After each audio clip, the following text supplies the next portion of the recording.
people glorious and arrogant, valiant and headstrong.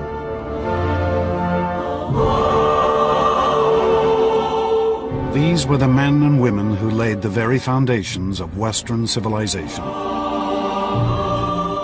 Their monuments still recall perhaps the most extraordinary 2 centuries in history. A time which saw the birth of science and politics, philosophy, literature and drama. Which saw the creation of art and architecture we still strive to equal.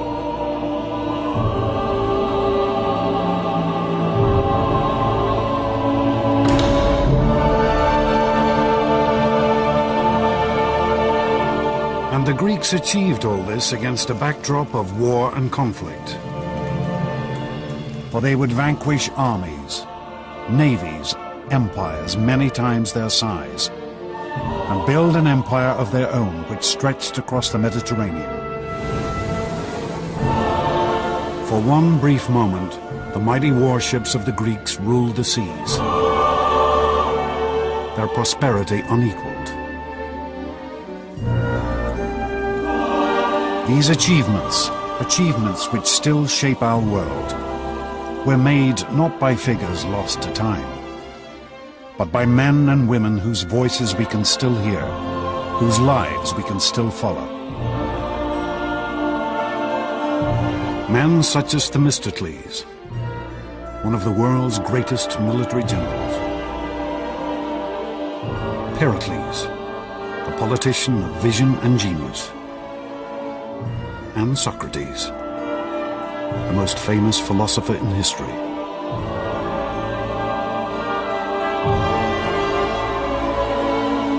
This is the story of these astonishing individuals, of the rise and fall of a civilization that changed the world.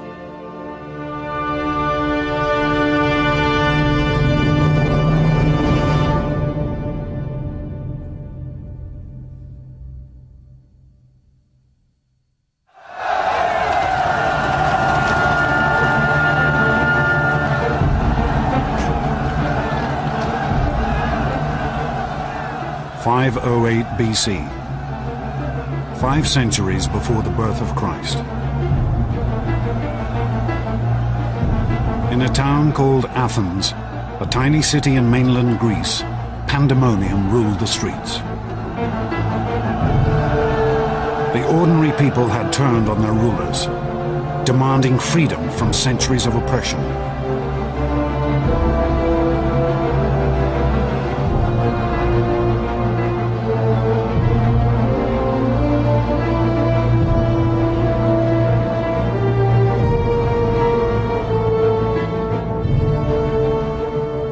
At this moment, one man looked on. An Athenian nobleman named Cleisthenes.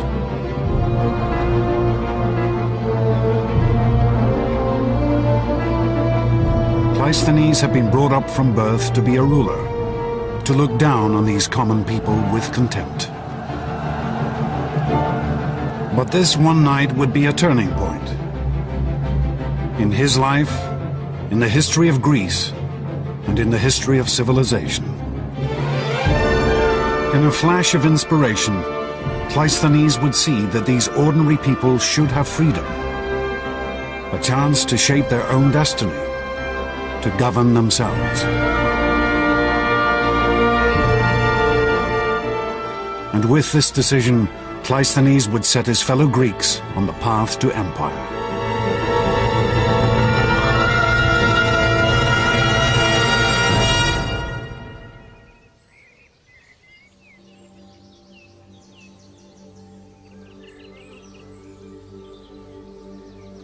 Historians estimate that Cleisthenes was born around 570 BC. He was hardly the type to become a man of the people, for he had been born into one of the richest families in Greece, his home a palace by the standards of the day.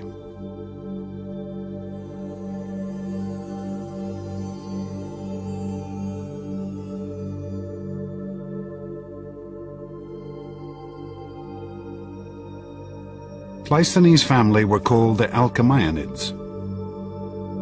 They were a wealthy and long-established political dynasty. He grew up in a world of great privilege, a world in which men of an elite background would expect to have certain privileges just given to them. The origin of Cleisthenes' family fortune is a tale typical of ancient Greece. A curious story lost half in myth. The first Greek historian, Herodotus, claims that Cleisthenes' grandfather once performed a favor for a great king named Croesus, a king of immeasurable wealth. In return, he was told he could take a gift of gold dust from Croesus' treasury. But according to Herodotus, Cleisthenes' ancestor couldn't restrain himself just to loading up his pockets. He stuffed every orifice of his body, his ears and his mouth, with shimmering gold dust, and then poured more over his head and hair. And Herodotus writes that King Croesus was so amused by this bravado that he let him take all the gold he was carrying and as much again.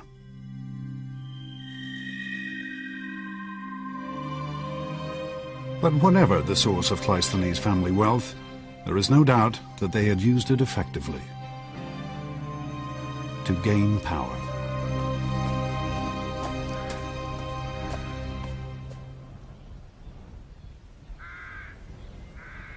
From his earliest days, the young Cleisthenes was taught that he was an aristocrat, ancient Greek for a member of the ruling class. In the 6th century BC, these aristocrats controlled everything that happened in Cleisthenes' hometown, a small settlement called Athens.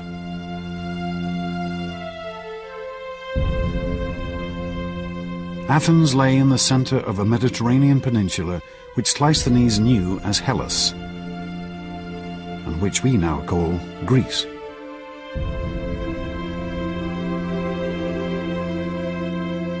In the days of Cleisthenes' youth, it would have seemed impossible that this city would soon rule an empire. It certainly is not what we'd call a city. Forget Manhattan. Athens in the center has public buildings, but otherwise I think one should imagine more village style of accommodation and habitation.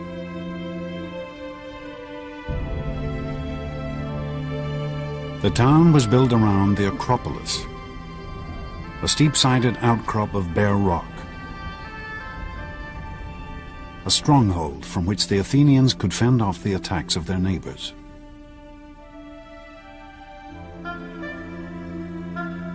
In the narrow streets surrounding the Acropolis huddled the simple homes of farmers and tradesmen.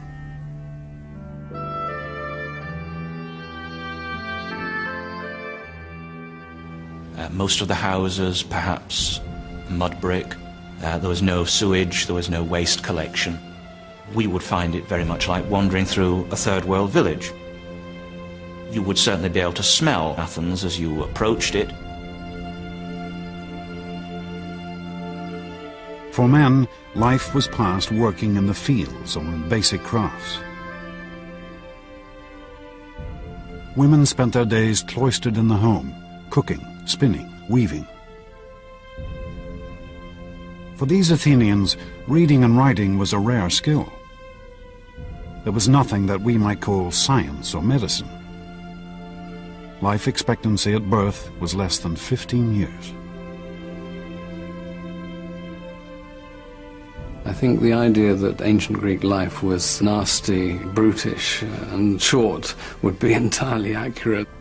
Certainly, life was extremely tough.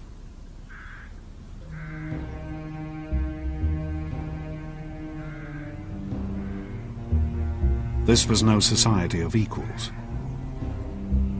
The common Athenians lived under the yoke of the aristocrats, men such as Cleisthenes' father.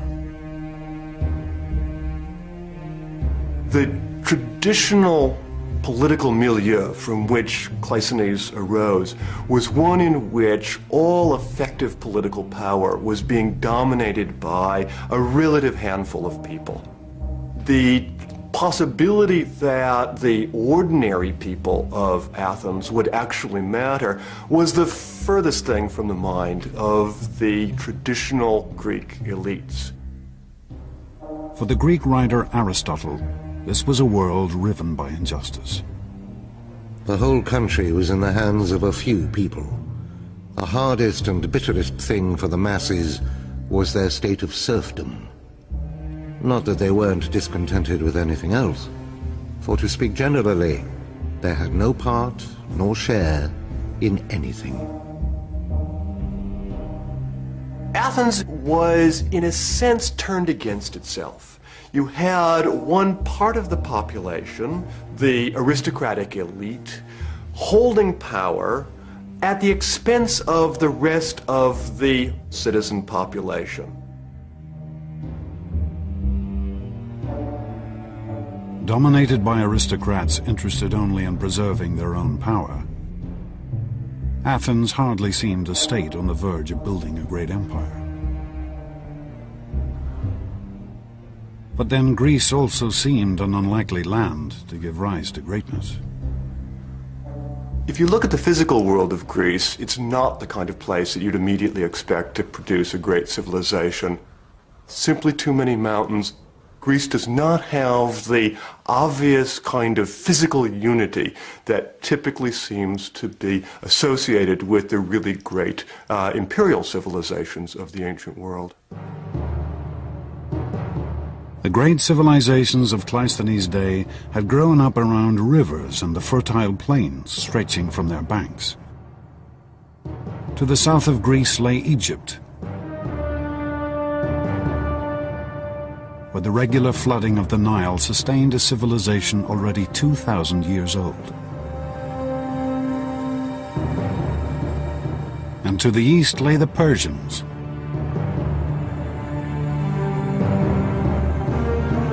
at the heart of their empire lay the Tigris and Euphrates rivers. This was the very birthplace of civilization, the home of the world's first cities.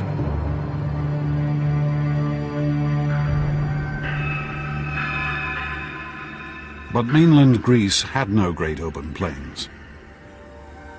This was a landscape riven by mountain ranges.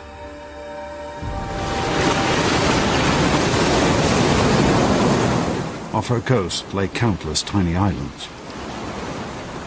It seemed impossible for a single ruler to dominate this fragmented world.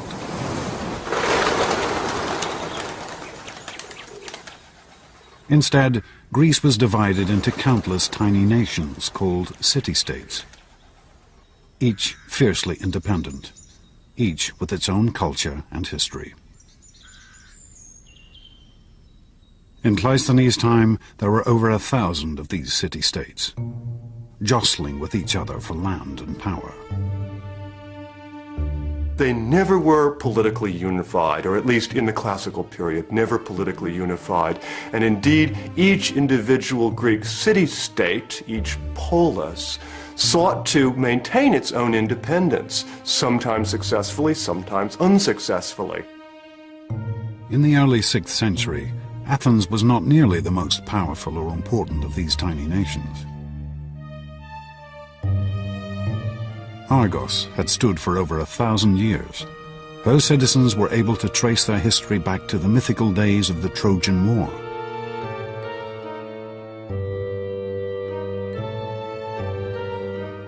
The Corinthians dominated Greek trade.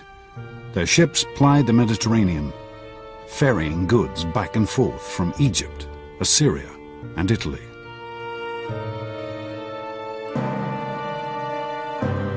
But there was one city-state which had military power, which appeared that it might come to dominate all of Cleisthenes' Greece.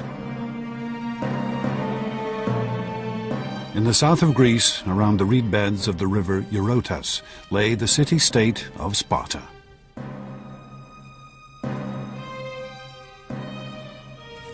The Spartans were brought up from birth to be soldiers,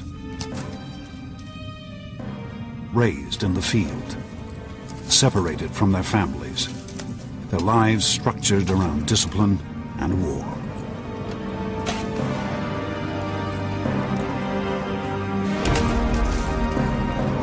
The center of an average Spartan man's life was his barracks, and he was brought up to be a military man.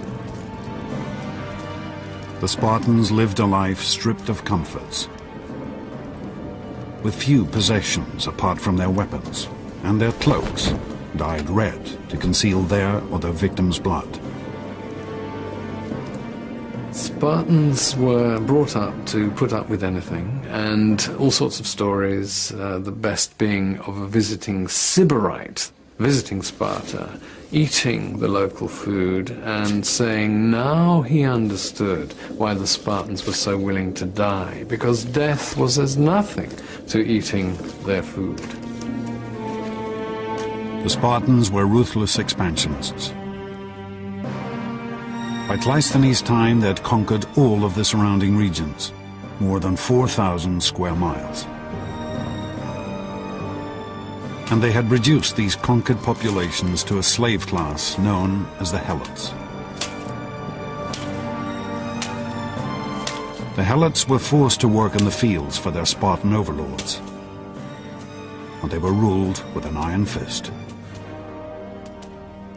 The Spartans every year declared war on the Helots, and the point of this was partly, of course, to reinforce their sense of identity as a warrior community, but also, rather calculatingly, to make it legitimate to kill a Helot.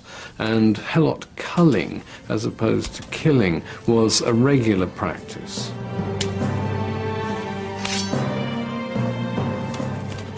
If there was any part of Cleisthenes' Greece that looked like it might build an empire, it was Sparta. For the rest of the Greeks, they were a threat, always on the horizon.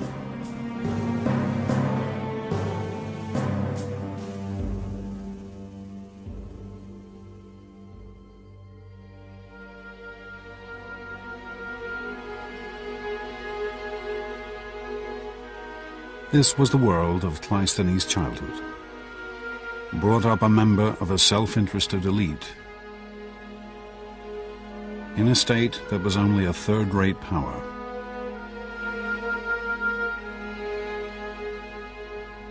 It was an unlikely beginning for the man who would set Greece on the path to empire.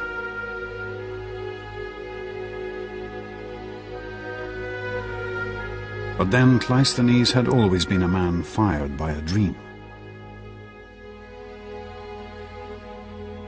A uniquely Greek vision of the greatness a man could achieve.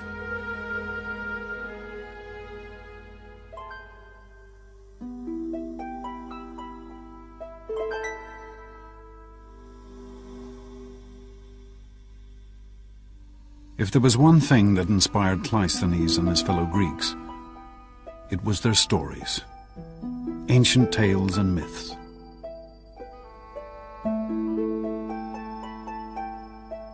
The country was continually crisscrossed by hundreds of traveling bards who recited these stories to whoever would pay. These were people who, in an age without writing, had memorized over 1 million lines of poetry. It's very easy to underestimate the power of the human memory when we live in a culture like ours, which has so many means for recording things. Before the Greeks got the alphabet, they seem to have been able to remember vast tracts of poetry and pass it on over the generations in a quite remarkable way. These traveling bards would have regularly visited the Athens of Cleisthenes' childhood, and their stories would have influenced and shaped him from his earliest days.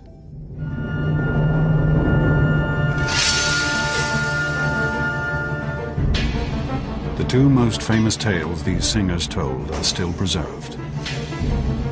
The Iliad and the Odyssey, composed by the legendary poet Homer. These works tell of mighty battles and epic struggles. and at their heart lie the heroes. Mythical figures whose strength had won them power and glory. Heroes, almost by definition, were doers of great deeds. The more heads you knocked and the more young women that you deflowered, the greater your heroic status. Images of heroes are found all over Greek art. These warlike figures, valiant, beautiful, determined to seize victory at all costs, were the Greek ideal. The heroic ideal was absolutely central for the whole world of Greek culture. Heroes were terrific achievers, and one might hope to achieve heroic status by modeling oneself on the deeds of, for example, Achilles. Achilles was the archetypal Greek hero. As a child, he had been offered the choice between a long, ordinary life or a brief burst of glory in the battlefield. Achilles' choice had been an early death and eternal fame.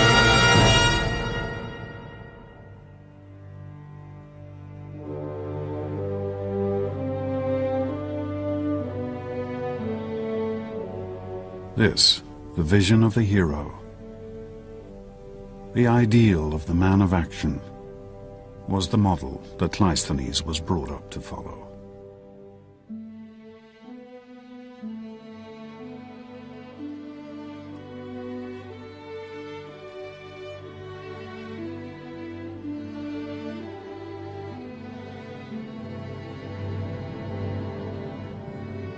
To pursue a life of greatness and glory, won through strength and valor.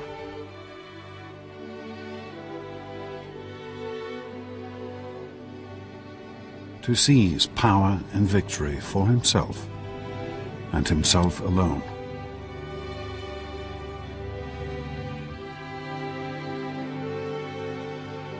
To become a real-life hero.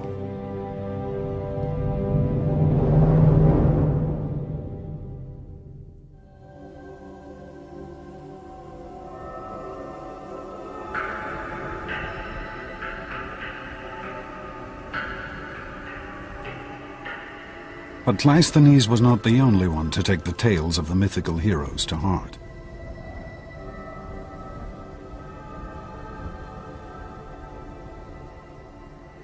There's a big change in the middle of the 6th century when one man seizes control of the government as what the Greeks called a tyrant. The story of how this tyrant or sole ruler came to power has been preserved by the historian Herodotus.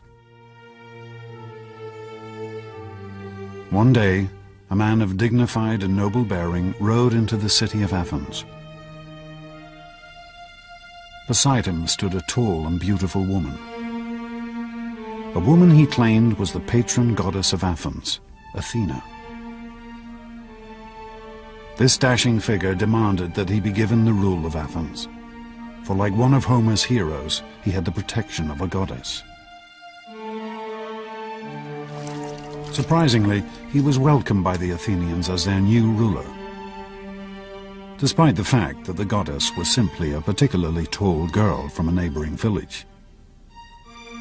And the heroic figure was an ordinary man called Pisistratus, Cleisthenes' own brother-in-law. Pisistratus was, I think, an excellent politician. He was a man, without doubt, with an eye for the main chance. But as he consolidated his rule, it became clear that Pisistratus had far greater ambitions than simply gaining power.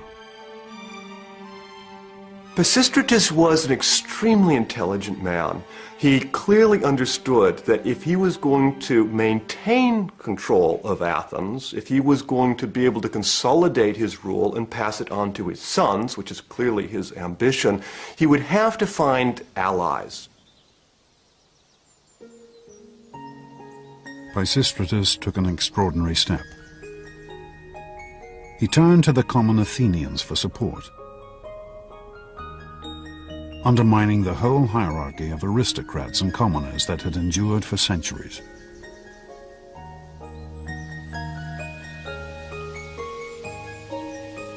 Pisistratus reduced taxes and introduced free loans to allow the people to build up their farms.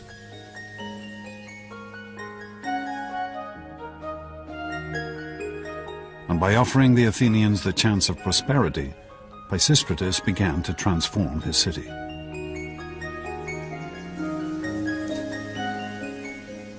With the rise of Pisistratus, we start to see the success of agrarianism accelerated at Athens.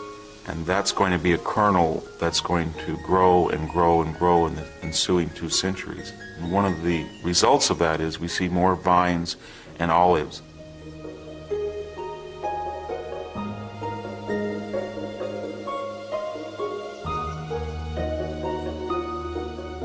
Olive trees manifest themselves in every aspect of Greek culture. Economically, they allow people to have cooking oil, they allow people to eat olives, they allow people to use lubricants, soap, fuel, so it's a very valuable economic commodity. The land around Athens produced excellent olives, the best in the Greek world. And as production soared, the Athenians found a ready market for this oil.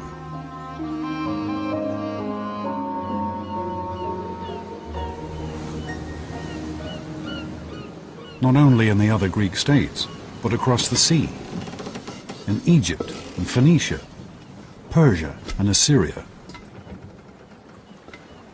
For Athens was ideally situated to export to the entire eastern Mediterranean.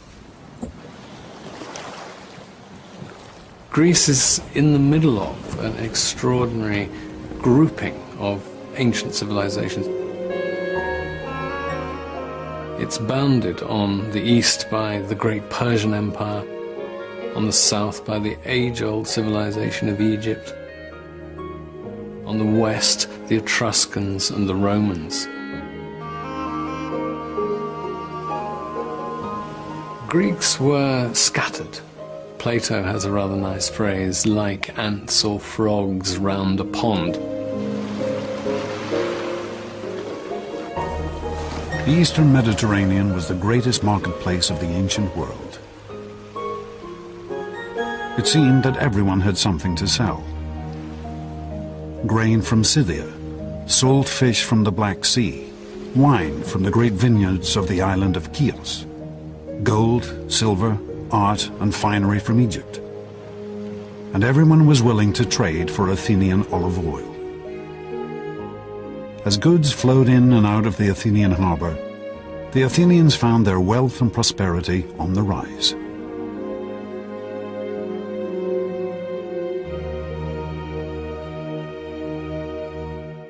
But the most astonishing consequence of Athens' sudden expansion was to be found in the darkest streets of the city. Athens' first great artistic legacy, the vase.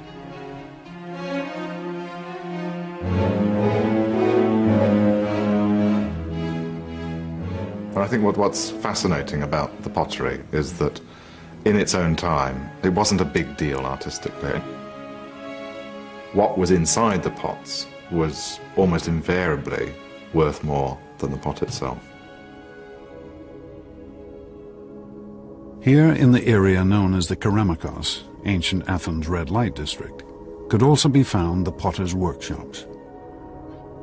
These common artisans were amongst the lowest of the low in Athenian society.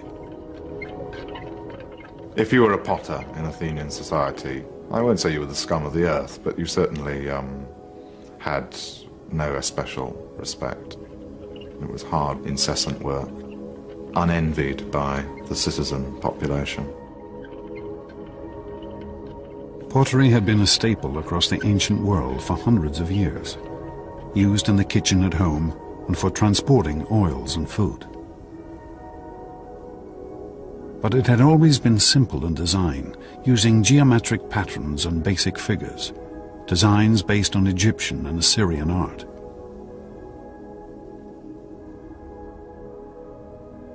But Athenian potters, as they decorated their work, began to develop a whole new style of painting. A freshness and a naturalism never before seen. A style still astonishing today. It's now become almost commonplace for a Greek vase on the modern antiquities market to fetch millions of dollars or pounds. And if the makers of those vases had any idea of what we were shelling out for them, their graves would spin with either resentment or just absolute hilarity. These Athenian potters seem to have been motivated not by the idea of producing great art for eternity, but of outdoing each other. On one particularly fine vase, we find the proud comment, "Euthymides, son of Polias, drew this." and then underneath, "And I'll bet Euphronius couldn't have managed it."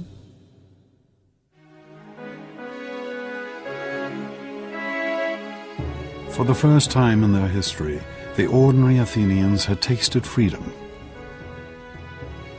and they had shown their capacity for extraordinary achievement.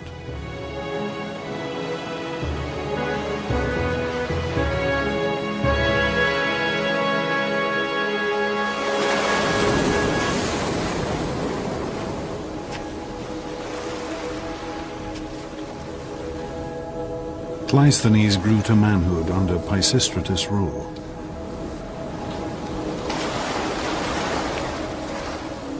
And he saw how Athens changed. His home had turned from a modest rural settlement into an international economic power.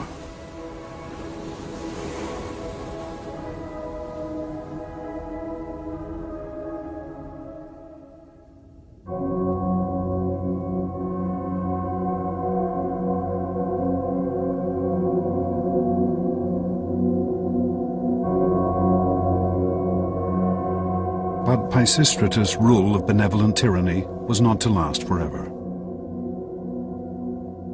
In the year 527 BC, he died and was laid to rest here in the Athenian graveyard.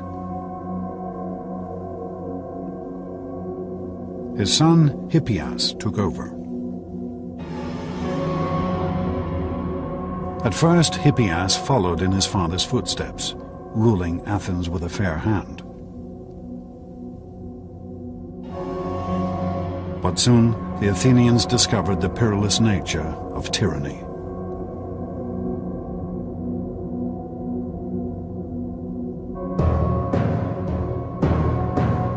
Historians tell us that in the year 514 BC, Hippias' brother was murdered.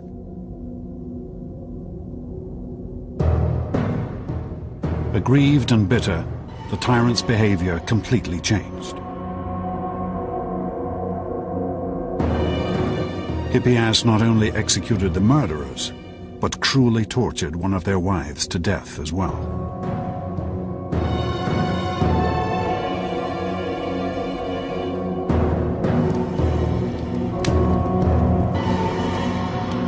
Aristotle described the ruler's slide towards madness.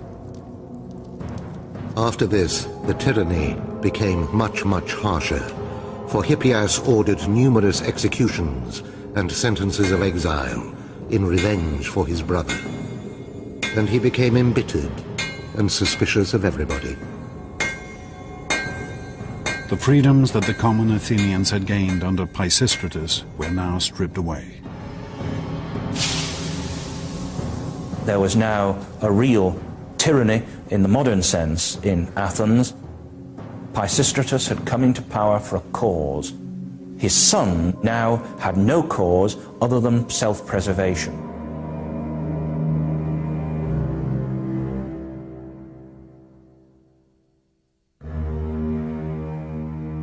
Life for Cleisthenes had now become increasingly dangerous.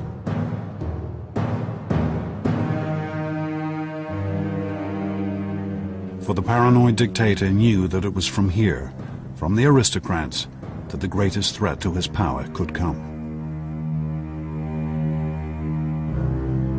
And Hippias' fears would be proved right. With the hardening of the attitude of the tyranny, the time now seemed to be ripe.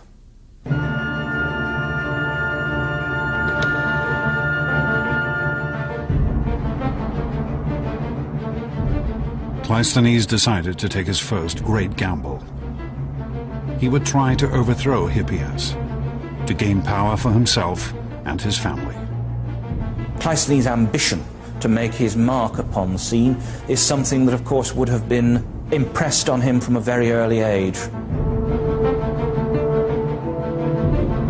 From the stories of the heroes, that they need to succeed and to strike at the right time. For Cleisthenes himself, it would be an achievement. Cleisthenes assembled a conspiracy to overthrow the tyrant. Hippias was trapped in his stronghold, captured and banished from Athens forever.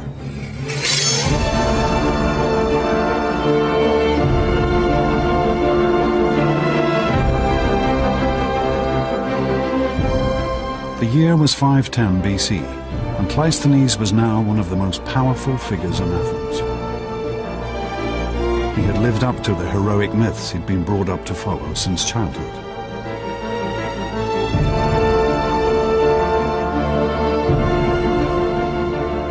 But Greek society was changing. The heroic urge that drove Cleisthenes was no longer reserved for the elite. It was now permeating every level of Greek society.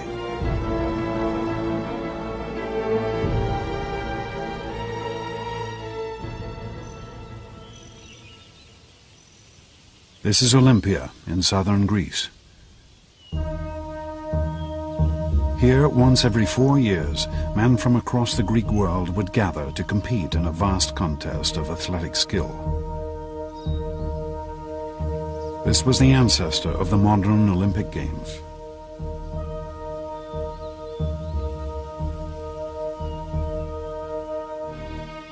For the ancient travel writer Pausanias, the Olympics were the highlight of any visit to Greece. Many are the sights to be seen in Greece, and many are the wonders to be heard. But on nothing does heaven bestow more care than the Olympic Games. The Olympic Games were founded in 776 BC, 2 centuries before Cleisthenes had even been born. Then they had been an exclusive competition for the wealthiest of the Greeks. But by Cleisthenes' time, the Games had evolved to allow anyone to take part. A nobleman could now race against a potter, a king against a fishmonger.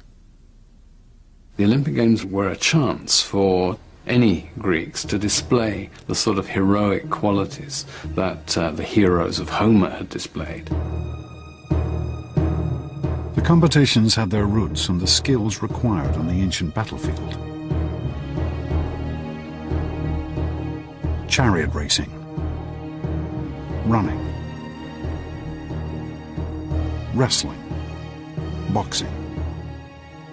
But here there was no real prize, just a wreath of olives, and fame throughout Greece.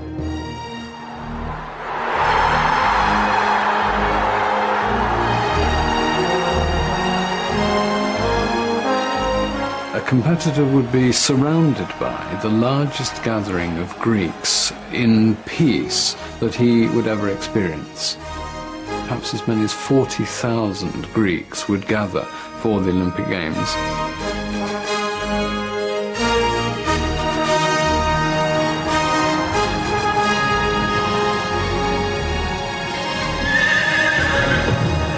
Greeks would travel hundreds of miles to attend the Olympics. And during the festival, the land surrounding the stadiums would be covered with encampments.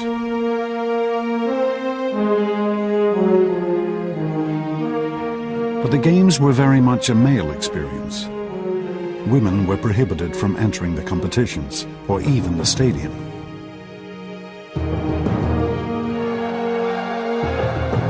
But for the Greek man, whatever his origin or class, to win here would be the highlight of his life. You had, briefly, a moment of glory, of extreme fame, which was what the competitive culture of the Greeks valued so highly.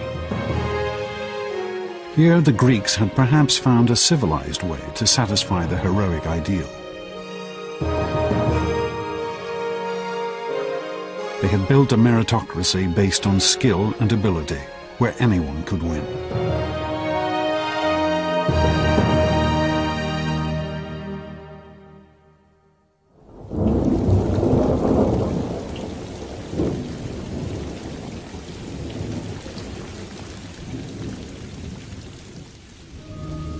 But a world where everyone could seize victory could only make Athens even more unstable. As soon as Cleisthenes gained power, he found that others were conspiring against him. Here, heroism still meant one thing: seize power whenever and however you can. The only rule is that you get what you can, and that you fight. You have to go in there and show that you can win.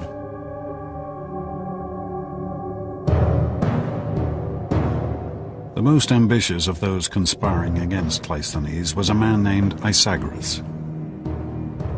Isagoras was another Athenian aristocrat. He too had been brought up to believe that power was his right. But Isagoras also knew that he could not gain power on his own.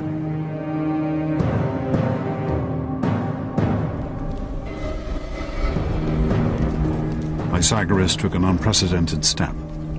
He turned outside Athens for support. He sent a message to the Spartans, Greece's most feared warriors.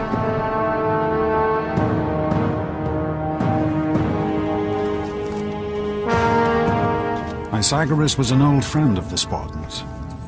Rumor had it that he had shared his wife with the Spartan king. The Spartans immediately provided a force of their finest troops to back up Isagoras' bid for power, to help him betray his city. Isagoras really was upping the stakes. He brought in the most powerful state in Greece. It was pretty clear he was going to turn Athens into a subject state to Sparta.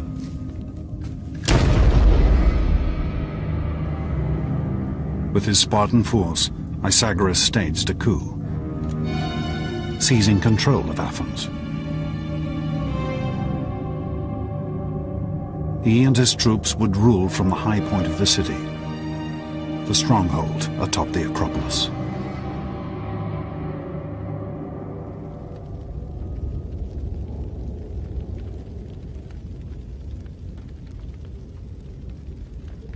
The first targets of the new tyrant were the other aristocrats. Cleisthenes, most of all.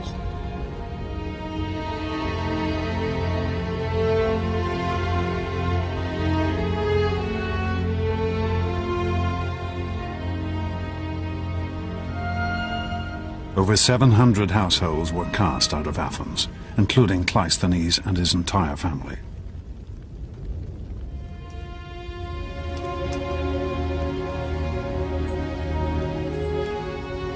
Cleisthenes would leave his city living once again under the hand of a despotic dictator. A dictator who now ruled with the support of the most fearsome power in Greece, the Spartans. For Cleisthenes, all his childhood lessons seemed betrayed.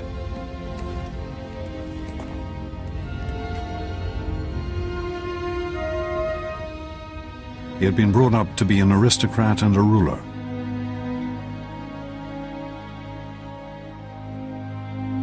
To emulate the mythical heroes. But all this had led to was conflict and feuding, death and exile, power struggles amongst an aristocratic elite.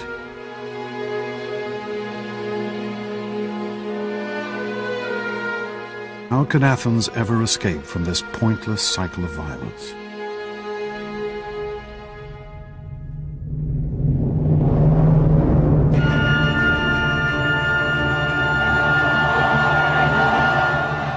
But even as Cleisthenes agonized in exile, Athens was rocked by an extraordinary event.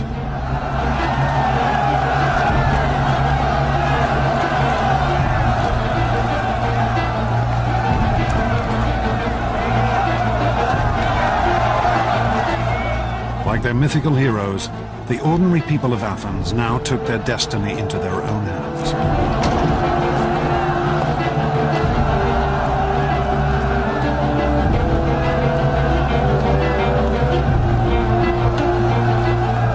They rose up in revolution.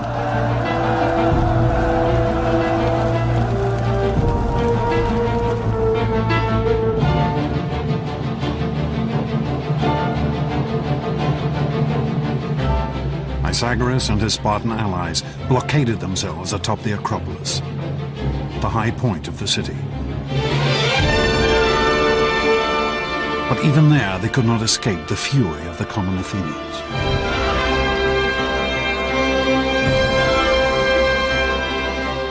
For 2 days and nights, Pythagoras held out against this extraordinary uprising. Until finally, on the morning of the 3rd day, he was forced to surrender.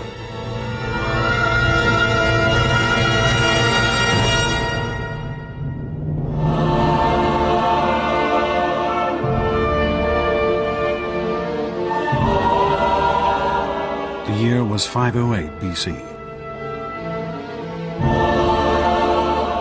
This would be Athens' first step to empire and glory. For the first time in recorded history, the people had turned on their rulers and seized power for themselves.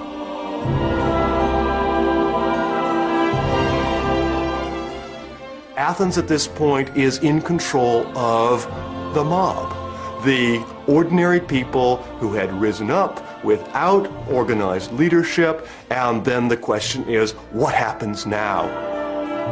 At this new dawn, the Athenian people now turned to one man. A figure whose life, whose experiences and disappointments had given him a unique vision. Cleisthenes was recalled from exile and asked to build a government.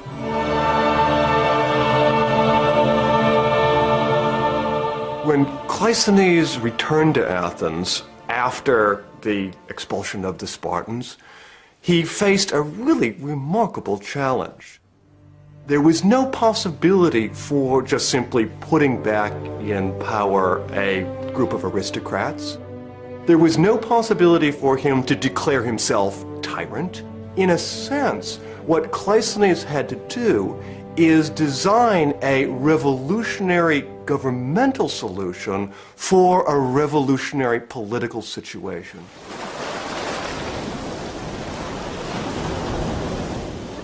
For Cleisthenes, the problem was how to give his fellow Athenians the say in their future that he knew they must now have.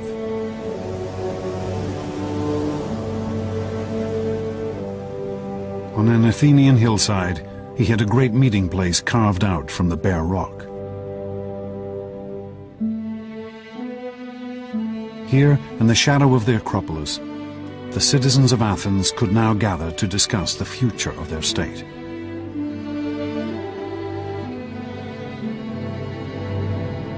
On these very steps, rich and poor alike could stand and address their fellow citizens.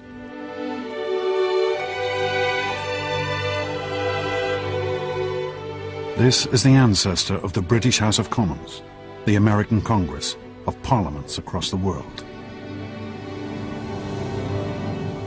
And where government had once been decided by the strength of a sword arm or the thrust of a sharpened spear, Cleisthenes instituted the simple vote. A white pebble for yes, a black pebble for no. And with this elegant and simple idea, Cleisthenes instituted the rule of the people. A system of government which we now know as democracy.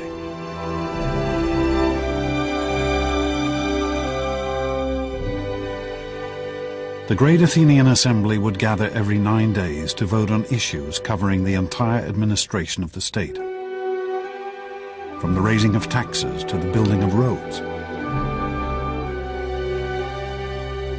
from the price of figs to the declaration of war.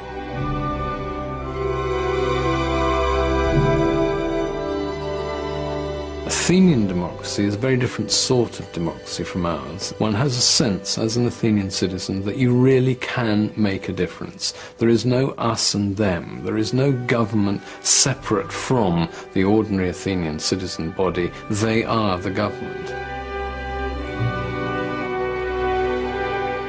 Democracy represented a sharp break. An originally elitist, heroic culture was now turned on its head, and the idea was that even ordinary Greeks who weren't aristocratic, who were not rich, could be, as it were, heroes in politics.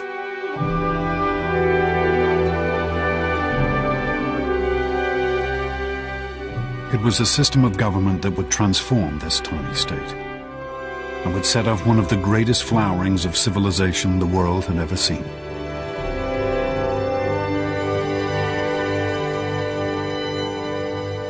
It's not just an accident that you had democracy and you had this tremendous flourishing of culture. I think that democracy really does, in a very real way, unleash, make possible potentials within human societies that are very unlikely to be unleashed, to be made actual in any other way. The Athenians would take what had been the greatest achievements of the ancient world and transform them. They would take the monumental pyramids and temples of the Egyptian pharaohs, and with them build an architecture of grace and splendor. They would take the myths and tales of the traveling bards and transform them into theater, entertainment for a whole city. And the great stone sculptures of Assyria and Egypt would be remade with an intimacy and emotion that still touches us today.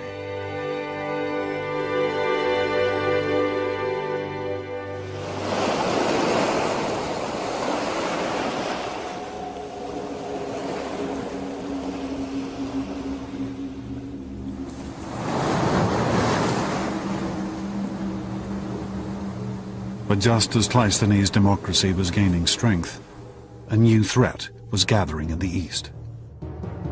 The mighty Persian Empire. The Persians were the greatest power of the day.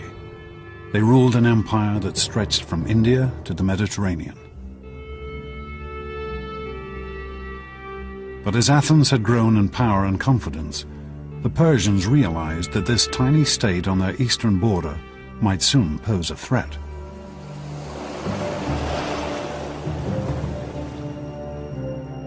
They mobilized a force of 30,000 men to invade Greece immediately.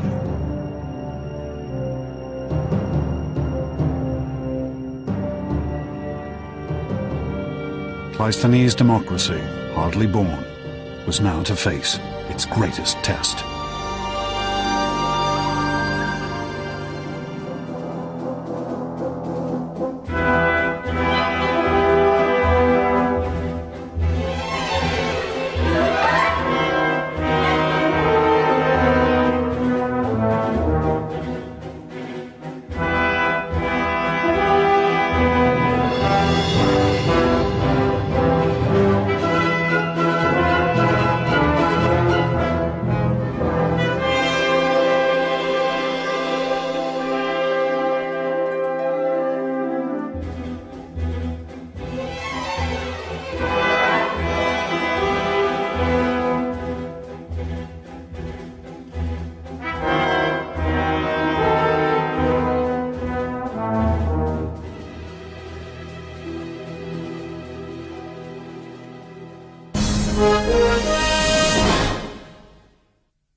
Greece, the year 490 BC.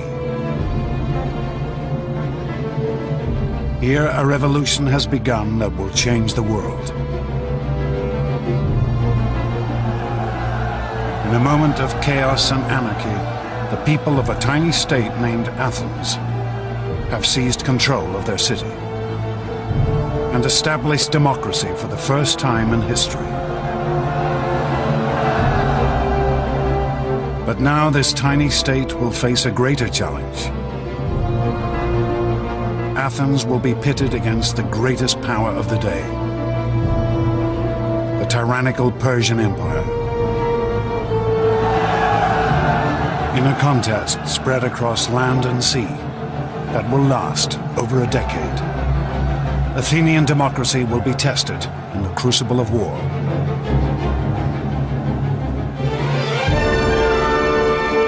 This is the story of an extraordinary moment in history, and of two men who would change the course of civilization. Themistocles, a military genius of the ancient world, and Pericles, a visionary whose legacy still shapes the world today. This is the story of the Greeks.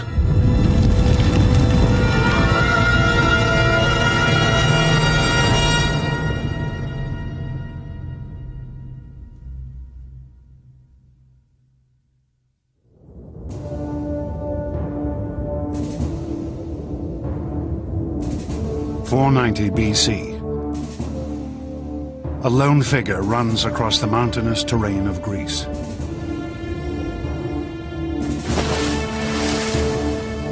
His name is Pheidippides, citizen of a tiny democracy named Athens.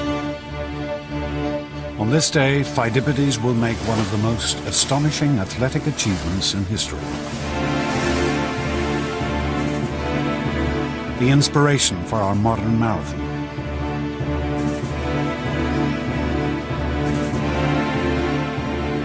But Pheidippides' quest is not for glory, but survival. His homeland is about to be conquered by the mighty Persian Empire.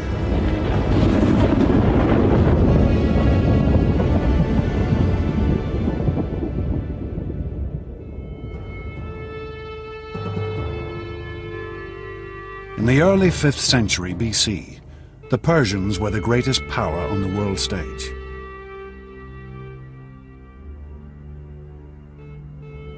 Their vast empire stretched from India in the east to Turkey in the west.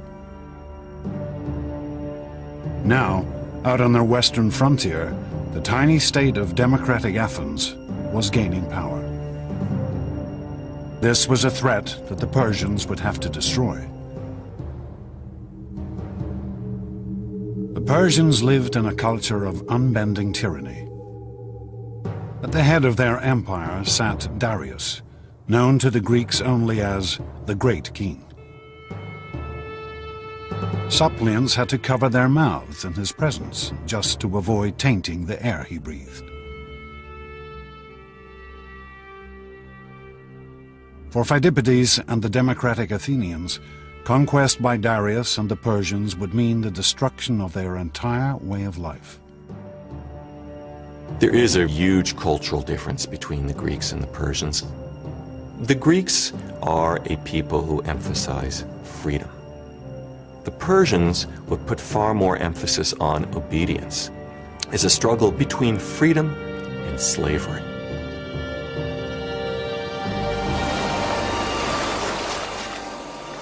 The Persian force landed at a sandy bay called Marathon, just 26 miles from Athens. News of the invasion spread through the streets like wildfire. This was a city without a standing army. Every male citizen would have to come to the defense of his state. The poorer citizens have spears, sticks, bows and arrows, whatever weapons they can find. But the heart of the Athenian force would be the hoplites, men who could afford heavy bronze armor, a shield, a spear, a sword. The Athenians would field a small but determined force. That's probably the first time in the history of the Athenian state that the entire population had been mustered. And for them to field 10,000 hoplites out of a citizenry that might have only been 20 or 30,000, it's a level of involvement that's astounding. But as they faced the Persians on the battlefield, the Athenians held out little hope of victory. They were outnumbered by 2 to 1.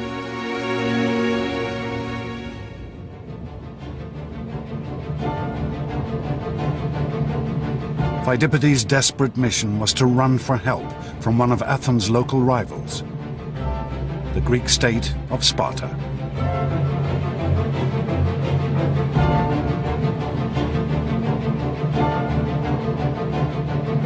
Even as he ran, Pheidippides must have imagined the horror that his fellow Athenians now faced.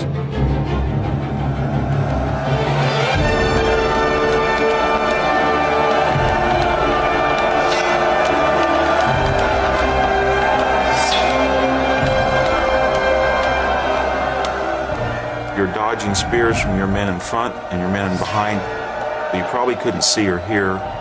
All you would feel would be pressure.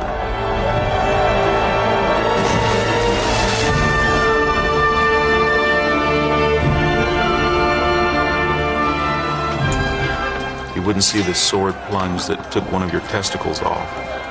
You would not see the spear thrust that took your head off. You would have no idea what was going on, just the momentum that carried you ahead.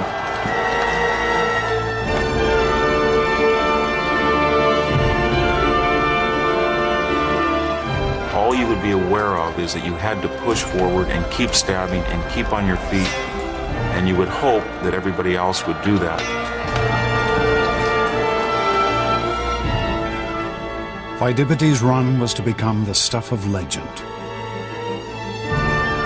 Fired by the terror that his fellow citizens were being slaughtered, he ran 140 miles in just 2 days.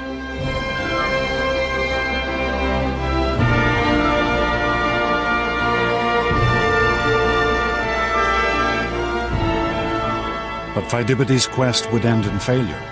Help would be refused. He was left only with the knowledge that his fellow Athenians would have to fight alone.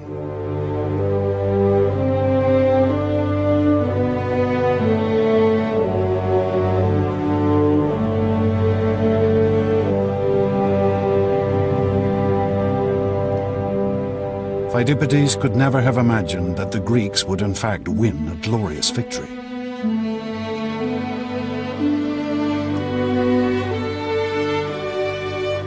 The Athenians had rushed at their foe in a headlong charge. And the Persians had scattered in the face of their assault.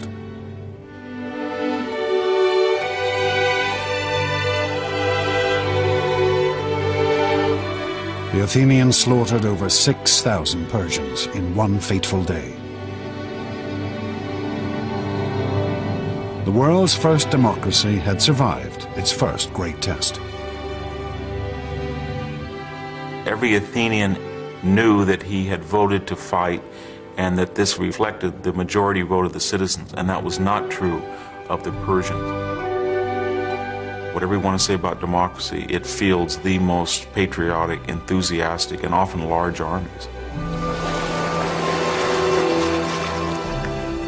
The Athenians returned to their city to celebrate their victory.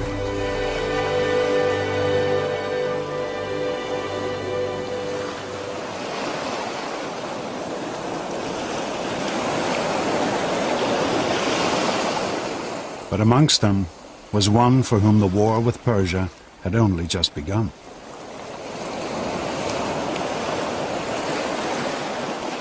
An Athenian general named Themistocles.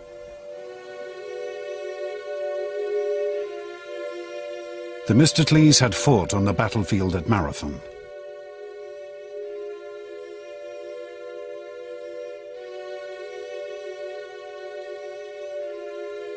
He was typical of a new generation of Athenian leaders, a man who had risen to power through democracy. Themistocles is a fascinating character, very much an example of the effect of democracy in Athens. It's relatively clear that he doesn't come from the inner circle of the landed aristocracy that traditionally had ruled in Athens. There were stories told about his feeling rather touchy about the fact that he hadn't had a traditional aristocratic upbringing, for example, in music and poetry. In fact, that might have given him a spur to show that he could do as well as someone who had gone to all the right schools, as it were.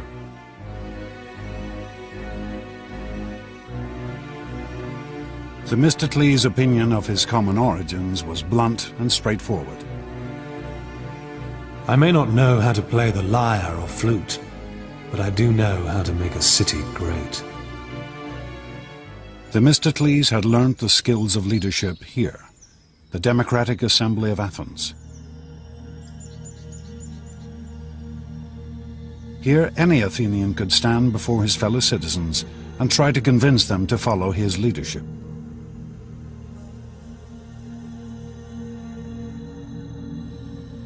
From this very podium, Themistocles would now show himself to be one of history's greatest leaders, the savior of his city.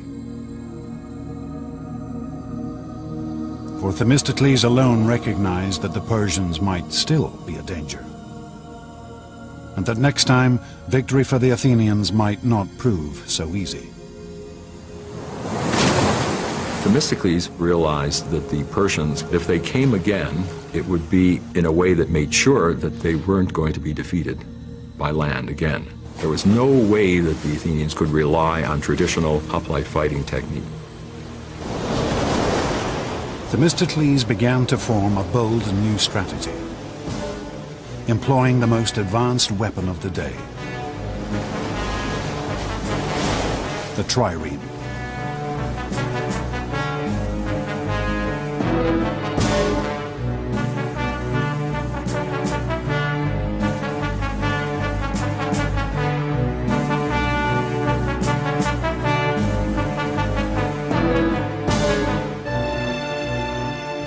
Triremes had been developed by the Greek state of Corinth,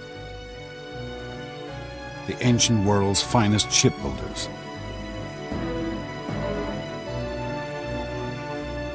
Stacking 170 oarsmen on 3 levels, their combination of lightweight and raw power gave them astonishing speed and maneuverability. There was nothing else like them on the water.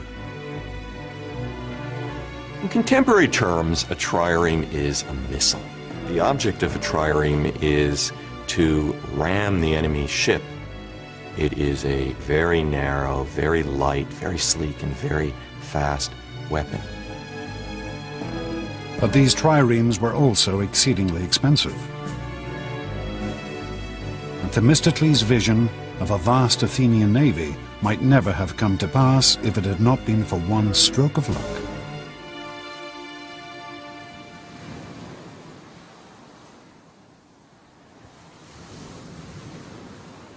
In the year 483 BC, the Athenians discovered a great vein of silver in their territory,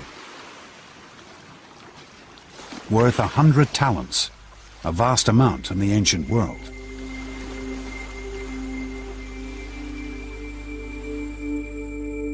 The Athenians wanted to divide these newfound riches among themselves. But then Themistocles stood up in the assembly. He wanted to spend the money on ships. But he also knew that this would be a hard proposal to sell. And so Themistocles played a complex bluff. His argument is not that the money should be used to build a fleet against Persia, but rather it should be used to build a fleet against Athens' local rival, the Greek city-state of Aegina. The reason Themistocles does this is that he knew it would simply be too upsetting to remind people of the Persian threat. It's a difficult argument to make and a tribute to his political skill that he's able to do it.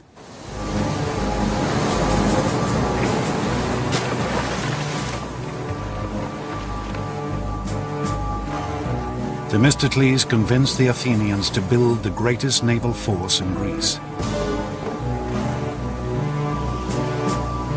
And not a moment too soon.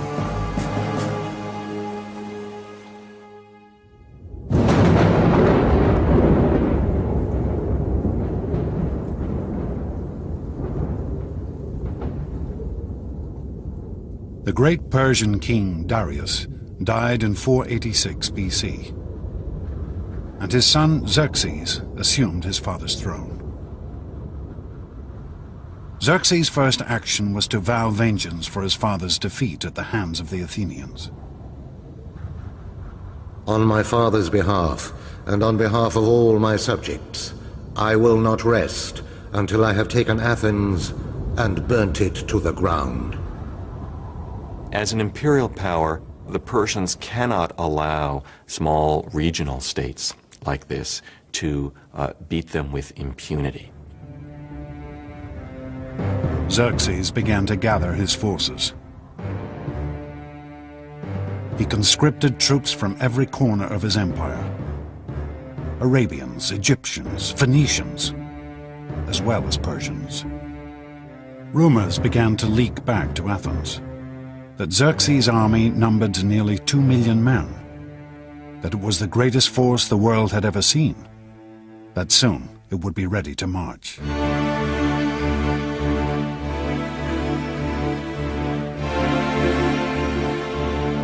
And then finally, in the spring of 480 BC, news reached Athens. The Persian army had set out for Greece.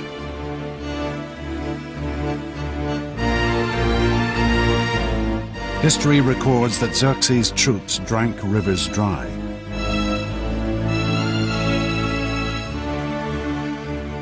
Trampled fields to the raw earth, ravaging the land as they marched on towards Greece. Xerxes was confident of victory. We shall so extend the empire of Persia that its boundaries will be God's own sky, so that the sun will not look on any land that is not ours. When the Greeks realized that the Persians were invading again, terror gripped the whole country. For the Athenians, who knew that they would be Xerxes' first target, it seemed that this could only be the end. As panic gripped the city, they turned desperately to their gods. They sent a messenger to the oracle to find out their fate.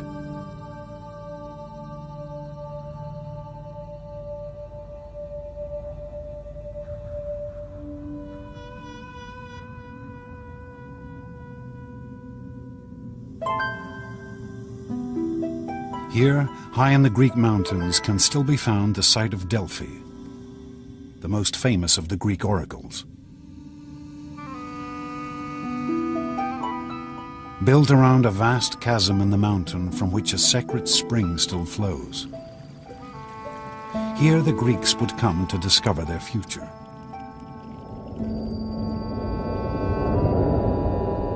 They would ask questions of the Pythia, the mysterious priestess who spoke with the voice of the god Apollo.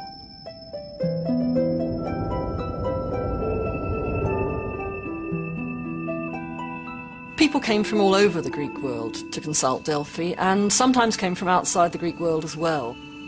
It was considered to be the centre of the universe. The omphalos, the navel stone of the whole world, was at Delphi. People asked questions about their private life, which are just the sorts of questions people want answers to now. Archaeologists have discovered copies of the questions asked of these ancient oracles. Has Aristos stolen the wool from the mattress? Hermione asks, "What should I do to have useful children?" But as the Athenians walked up this path 2,500 years ago, their question was simple and grave. What could they do to save themselves? The oracle's response could not have been more negative. Why sit you, doomed ones? Fly to the ends of the earth. All is ruin, for fire and the headlong god of war shall bring you low. When this message came back to Athens, the Democratic Assembly dissolved into uproar. It seemed that even the gods had deserted them. But Themistocles refused to panic. He had spent every day since the Battle of Marathon waiting for this moment. He sent the envoys back to Delphi for a second prophecy.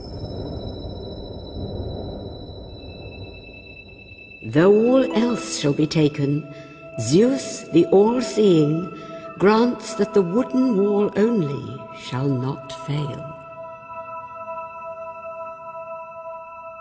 Argument raged as to what this wooden wall could be. Some said it meant the stronghold at the center of Athens, the Acropolis. But Themistocles had a different idea. He read the oracle and he insisted that it had a different interpretation. He said the ships are the wooden barricade which are going to be the key to our success. Themistocles' plan was daring. Avoid a conflict on land and fight the Persians at sea.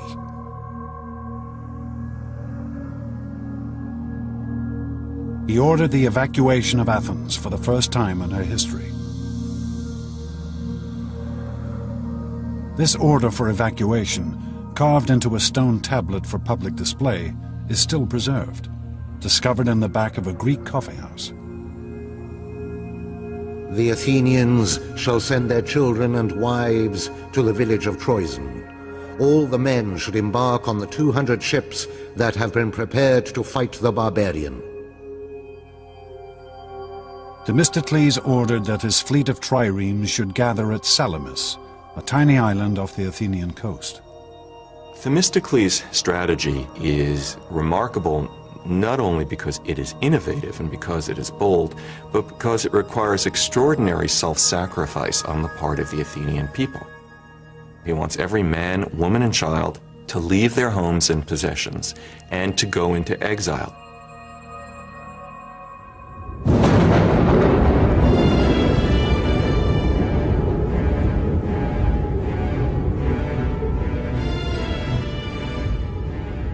With Athens abandoned, Xerxes' mighty force entered the city.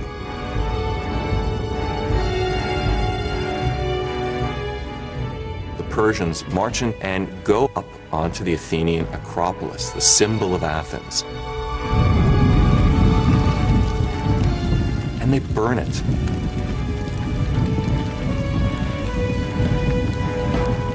They burn the temples to the ground. Then you can see the smoke rising from Salamis. This would have been a devastating sight and a humiliating one.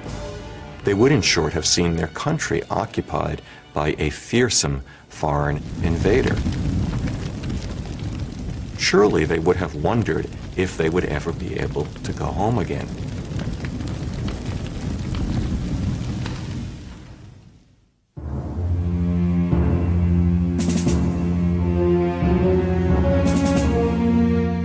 As night fell, Themistocles met the leaders of the other Greek city-states on the island of Salamis.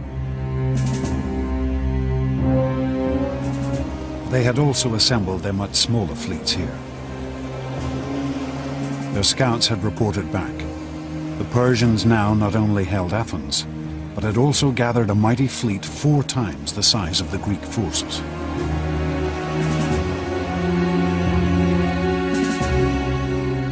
Themistocles' plans were laid. Themistocles sticks to his guns, and his plan is to defeat the Persians at sea. He wants to fight in this narrow body of water between the island of Salamis and the Athenian mainland. The trick is going to be to get the enemy to fight there, because the Persians aren't stupid. Themistocles sent his servant to Xerxes with a seemingly traitorous message. The Greeks are afraid and are planning to slip away. They're squabbling with each other and will offer no opposition. You have at this moment an opportunity of unparalleled success. So eager was Xerxes for a crushing victory, he was happy to believe Themistocles' ploy. Xerxes marshals his admirals, and they embark, and they spend the night rowing. They send a contingent along the eastern defile, the strait there. They try to block up the straits.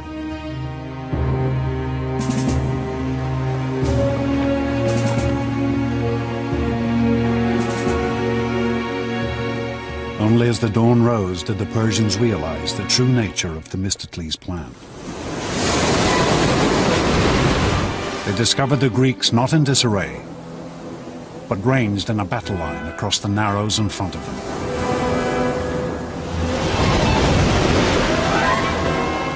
The Persian fleet had been lured so far up the straits that it had no room to maneuver. The powerful Greek triremes bore down on them without mercy.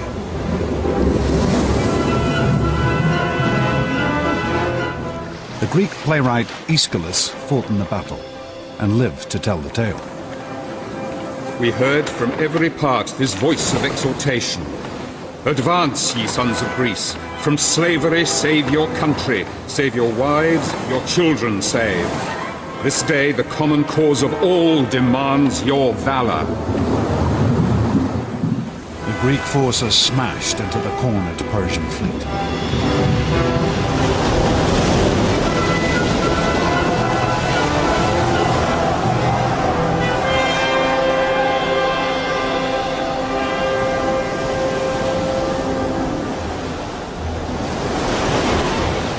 Xerxes himself watched the carnage from his golden throne placed on the shore.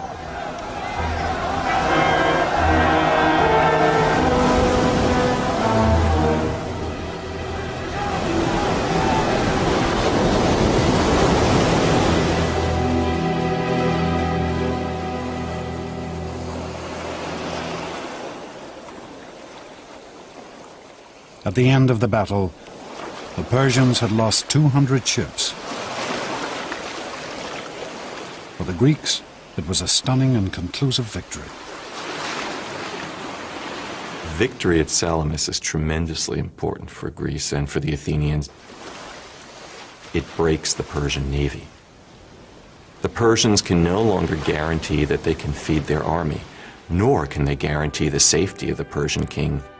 He must immediately get back to Asia Minor while the going is good. In practical terms, the game is over, and the Greeks have won. Themistocles' triumph was complete. He had persuaded the Athenians to build a navy. He had convinced them to sacrifice their entire city to bring them victory at sea. His instincts had been proved right. He had defeated the greatest empire of the day. And he had now placed Athens in a position where she could build an empire of her own.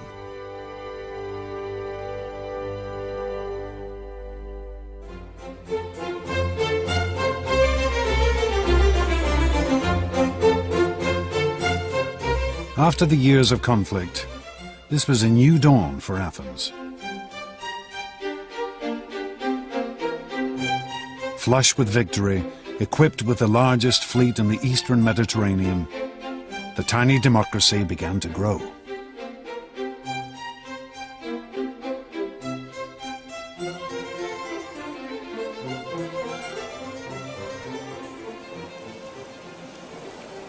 The Athenians are going to have naval superiority in the eastern Mediterranean, and that is how great their victory over the Persian fleet is. And this has a momentum of its own.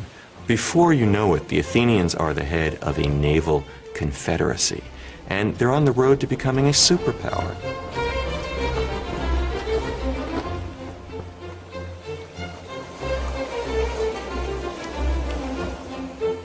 The Athenians founded the Delian League, an alliance of Greek states designed to keep the Persians in check. Its treasury was located here on the island of Delos, but the ruins still remain.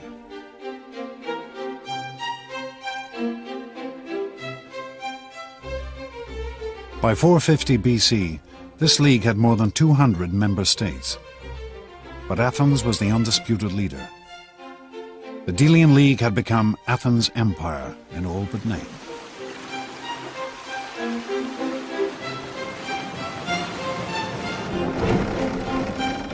And Athens' naval supremacy also gave her economic power.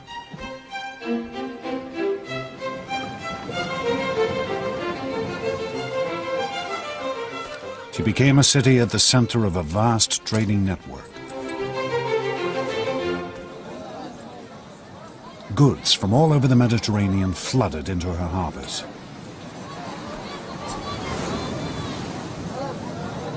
In its heyday, Athens was the big apple, or if you will, the big olive of the Eastern Mediterranean. Constant coming and going of traders. The wharves would be busy, full of people in a cacophony of language.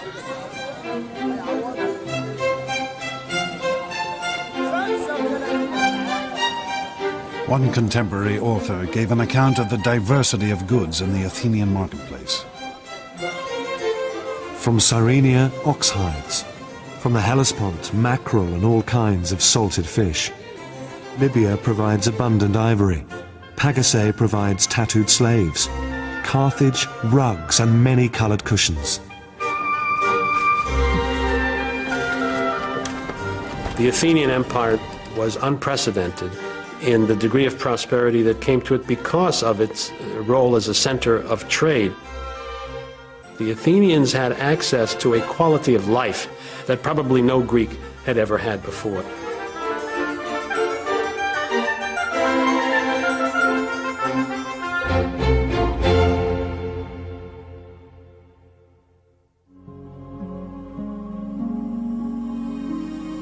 Athens' rise to economic and political supremacy occurred at lightning speed. After the Battle of Salamis, she became the dominant power in the Eastern Mediterranean in less than a generation. And at the city's heart still lay her unique system of government, democracy. A system of voting using pebbles, olive leaves, or the show of hands that decided every aspect of the city's government.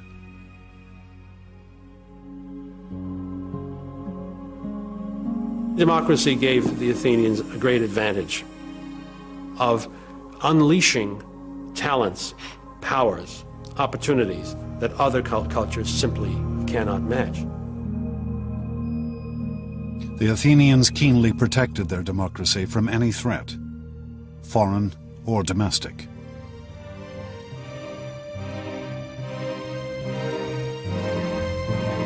Once a year, each citizen could scratch the name of an individual onto a shard of pottery, known as an ostraca, and place it into a pot in the assembly. The person whose name came up most would then be ostracized, banished from the city. This was the Athenians' method of protecting their government, expelling any person they felt might become too powerful. But Athenian democracy could turn on any citizen, even its greatest war hero.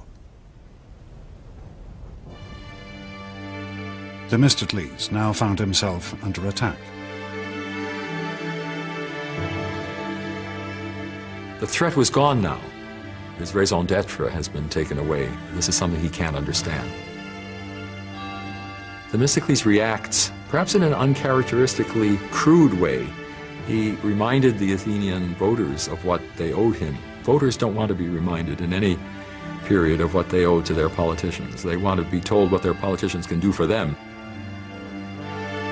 The Athenian people turned on the aging politician. Calculated, cruel, but deeply democratic. They ostracized the man who had led them to their greatest victory.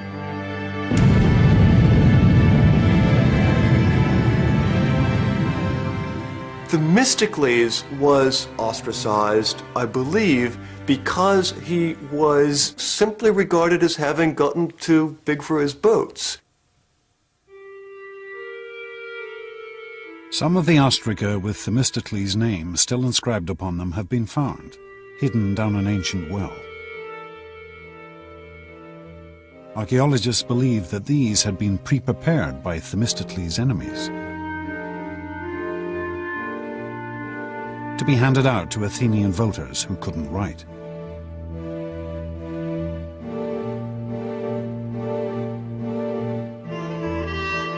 Themistocles never recovered from this humiliation. He was to spend the rest of his years wandering from state to state, finally dying in exile in Persia, the country whose defeat had been his greatest triumph.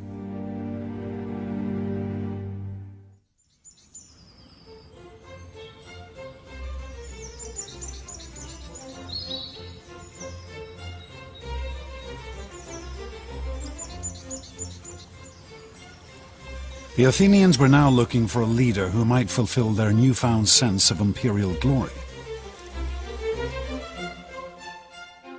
They found a man who seemed the perfect reflection of this new ideal.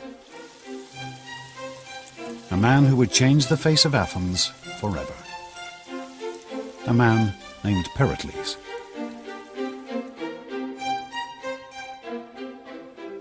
It's probably not a more important figure in the history of classical Greece than Pericles.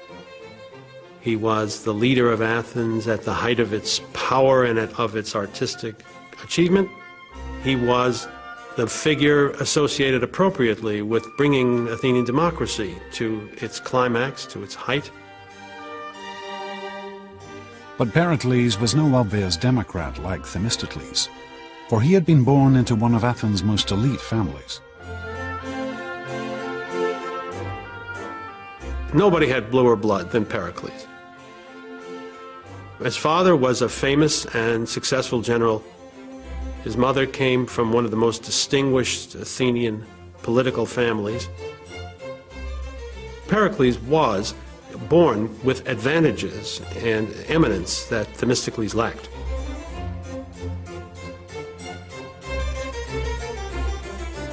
And perhaps because of his aristocratic origins, Pericles knew what the people of Athens now wanted. A city fit to rule an empire. It seems clear that Pericles had in mind to create a city whose greatness would be admired by the people who lived there, by everybody else in the Greek world, well into the future.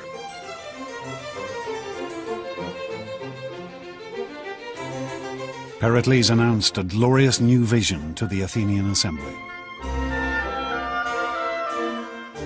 All kinds of enterprises should be created which will provide inspiration for every art, find employment for every hand. We must devote ourselves to acquiring things that will be the source of everlasting fame. Pericles turned his attention to the Acropolis, the sheer peak in the center of Athens, home of the city's patron goddess, Athena.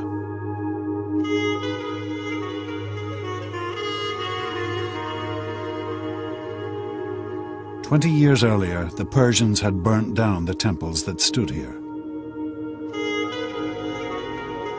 Ever since, the Athenians had left these ruins untouched, as a memorial to those killed in the war.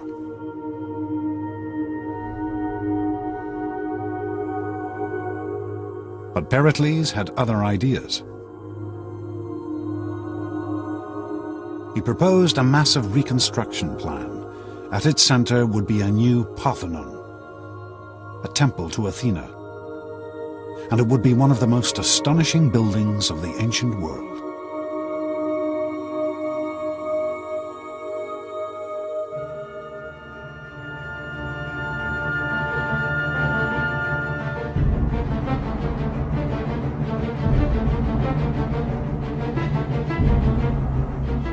This new construction program was of unprecedented magnitude and expense. The Parthenon in particular was extraordinarily expensive. It was filled with all sorts of architectural refinements. Pericles planned to spend over 5,000 talents in the first year alone. A total budget of more than $1 billion in today's terms. His project would require 20,000 tons of marble.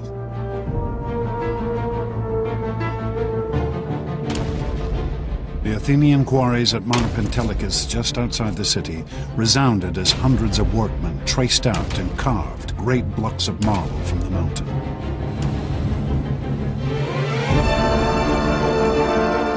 This temple would be decorated like none before.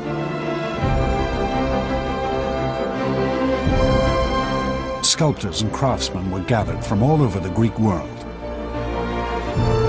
With them stood Pericles, for he treated the building of the Parthenon as his own personal project. He selected architects, he selected the men who designed the plans. Pericles was directly involved in the planning process. Some protested that he was decking out the city like a prostitute. But when the building was completed in only 15 years, his critics were silenced.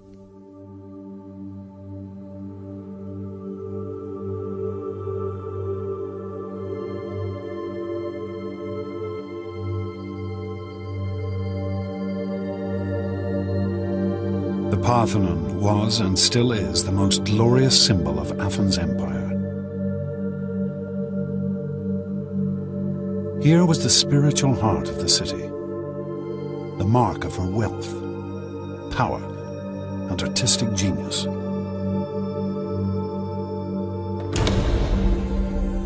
When you first came through the door, you'd have been just stunned. You'd have been confronted immediately by an enormous 40-foot-high statue of Athena in gold and ivory and studded with jewels. I think the impression of a statue of that size and with that kind of dressing must have been truly overwhelming.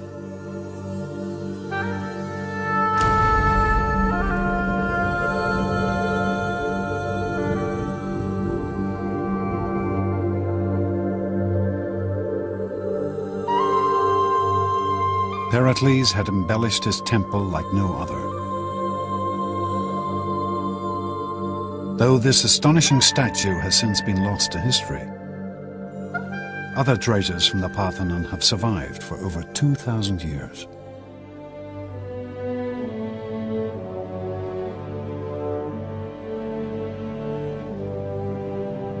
The most famous is the Parthenon frieze, a 500-foot-long stretch of carved marble which ran around the inner wall of the temple.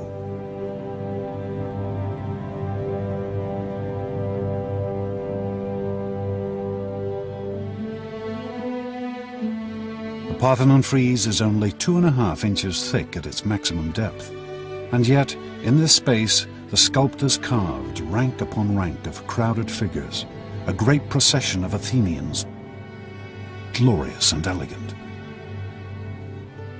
Here Pericles offered his fellow citizens a vision of themselves and their democratic state at the height of their glory. Democracy itself becomes heroized in that monument. It's a very democratic thing that wants to include all those citizens who participated in beating off the first great threat to democracy, which was from the Persians. These are ideals to which you can aspire.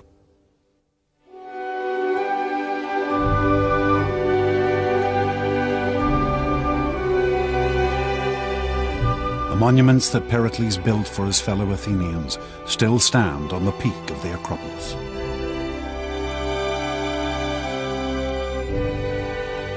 They remain the most striking legacy of classical Athens, of one of the great empires of the ancient world. 20,000 tons of perfectly proportioned marble, carved to sub-millimeter accuracy.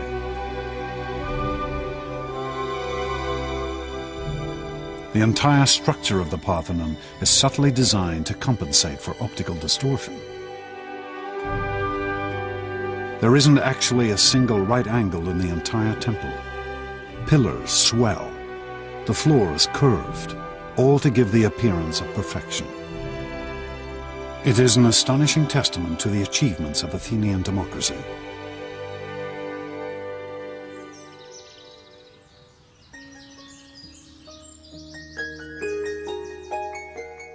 But Pericles was not simply concerned with astonishing construction projects.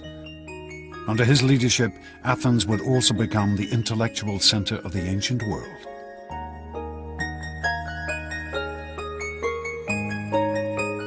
The traditional center of Athenian upper-class life had always been the symposium, or dinner party, where guests would gather to eat, drink, and talk. In these years, Pericles played host to an astonishing generation of individuals. Figures whose achievements would shape Western civilization.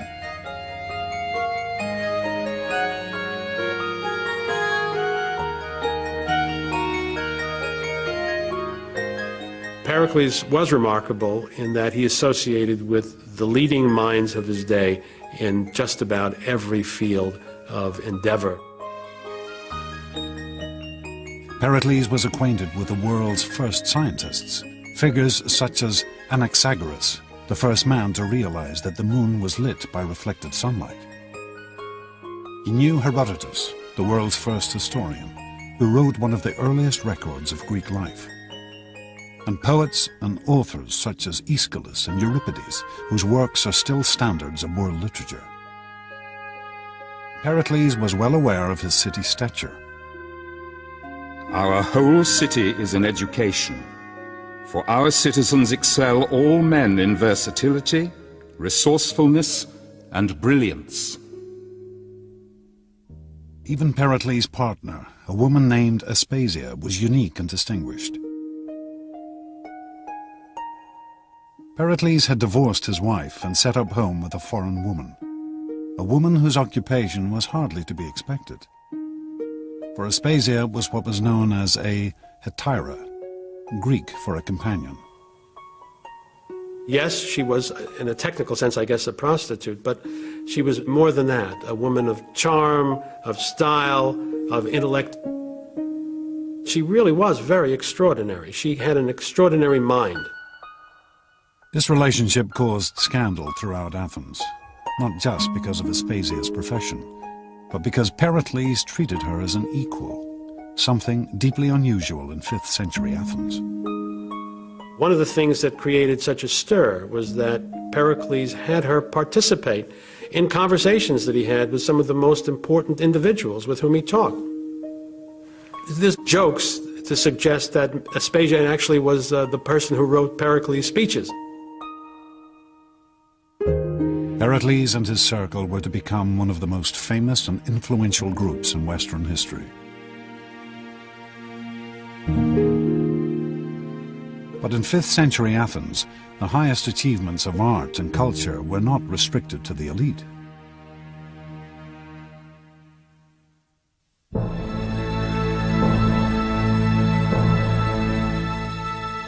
Here in the shadow of the Acropolis sits the world's first theatre. Twice a year, the Athenian population would gather here to watch a great festival, a festival of drama. Television, cinema, theatre, all owe their existence to this place. For here is the home of popular entertainment.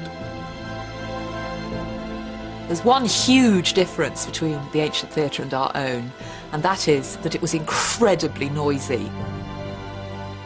We hear stories of how, when they didn't like a play, the audience booed and they hissed and they actually got actors driven off the stage. But there's other stories that showed that when they were going with the story and deeply involved in it, they actually all collectively burst into tears. The favourite tales of the Greek stage were called tragedies. These were stories as shocking as a contemporary horror movie. The tragedies told stories of great men falling from their heights, losing everything they owned.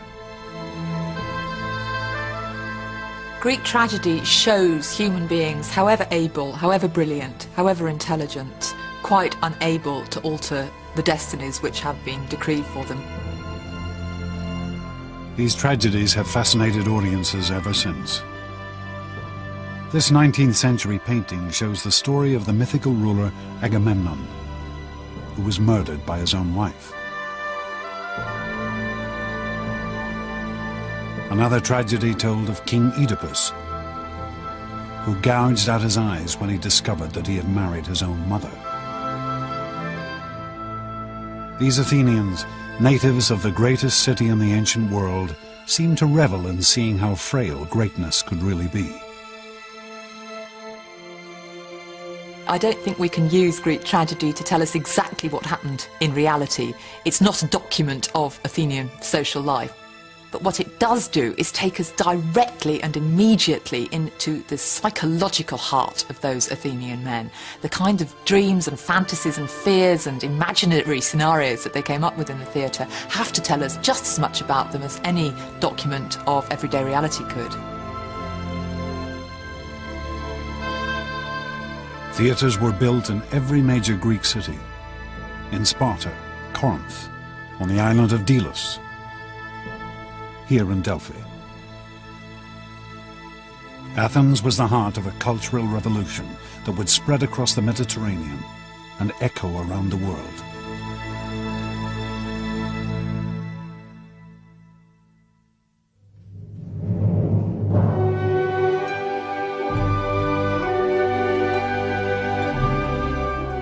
Periclean Athens seems to me to belong in the smallish collection of cities where truly great moments in the human experience took place. Culture in the broadest sense reaches a peak. But after 20 years of building the cultural capital of the Western world,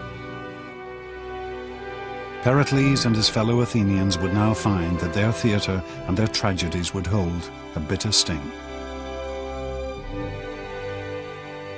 It is possible to think of Pericles, indeed I think of him, as a man with a tragic flaw, as the sort of man whose greatest qualities, the ones that make him most admirable and successful, turn out to be the seeds of his own destruction.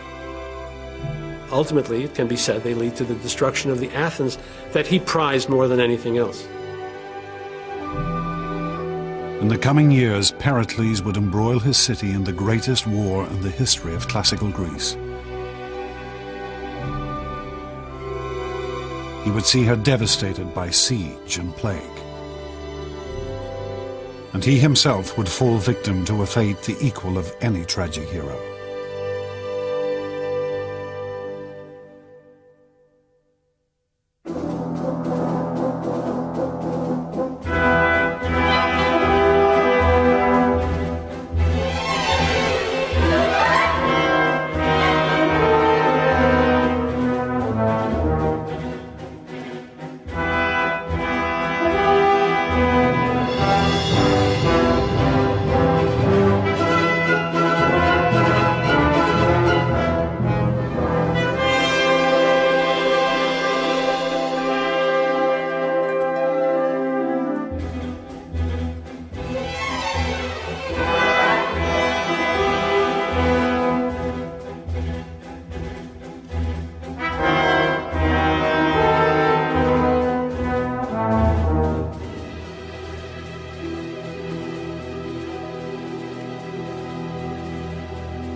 Athens, the world's first democracy, the most glorious city in the ancient world.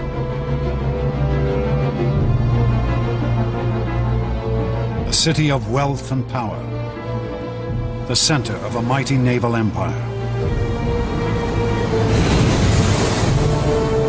At the head of this state stood one man,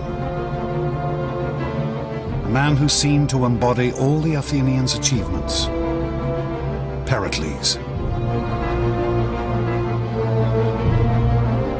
But Pericles would now risk everything he and the Athenians had built in one great gamble.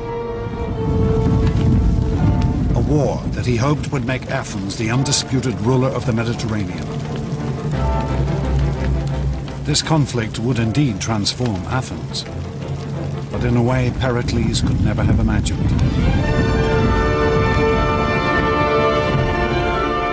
It would make this man, a common Athenian named Socrates, into the ruler of an extraordinary new empire.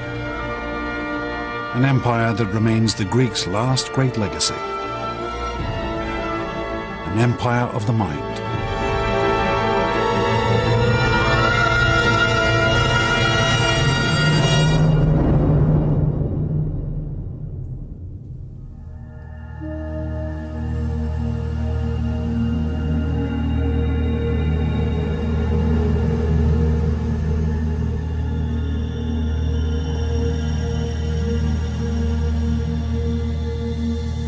Prison cell in the city of Athens. The year 399 BC. Socrates, the world's most famous philosopher, prepares for his execution. Around him lies a city ruined by war.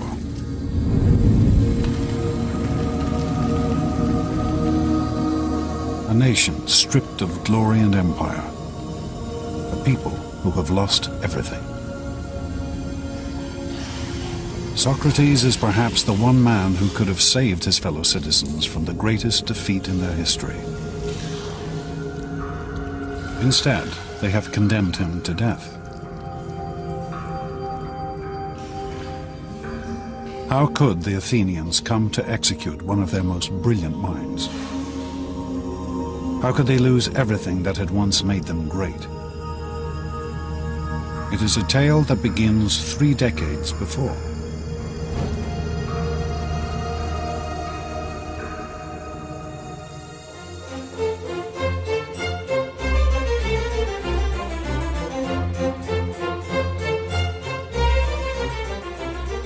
In the year 431 BC, the city-state of Athens was the greatest power in the Mediterranean.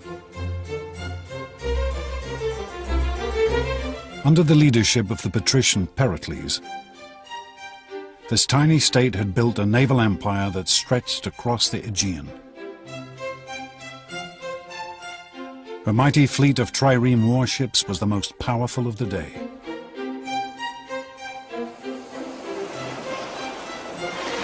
Athens lay at the center of a great trading network that dealt in goods from as far afield as Britain in the west and India in the east, bringing untold wealth into the city.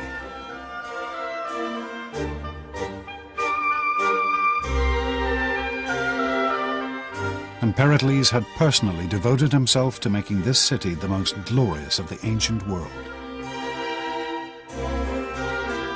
He had commissioned the Parthenon, a mighty temple to the goddess Athena,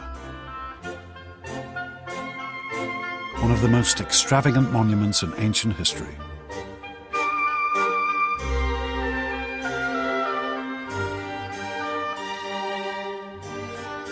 But for all his power and sway, Pericles did not rule this city.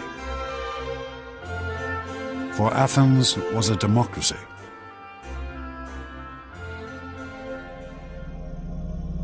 This is the assembly area of the Pnyx, home of Athenian democracy. The system that gave every Athenian citizen a say in the running of their state. Here, Pericles had to stand before his fellow citizens and win the right to lead.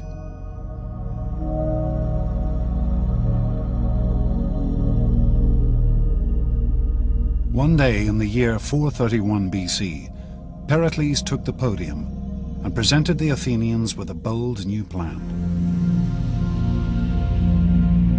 A proposal that would offer Athens her final crowning glory.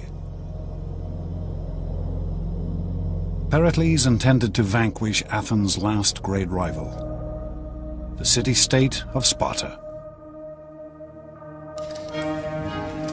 Sparta was the only other Greek state that matched Athens' power.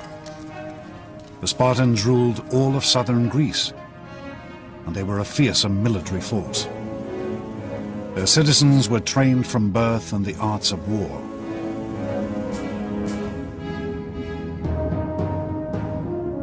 Tension had been building between Athens and Sparta for decades. To Pericles, it was now time to take on this dangerous adversary.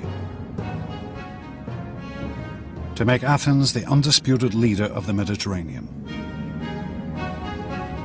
If we go to war, as I think we must, be determined that we are not going to climb down. For it is from the greatest dangers that the greatest glory is to be won. The assembly embraced Pericles' plan. The Athenians were never ones to shrink from a fight. The ancient Greeks as a whole were not by any stretch of the imagination a peace-loving people. Peace was an interruption of war rather than vice versa, and the Athenians were as bellicose as any other Greeks.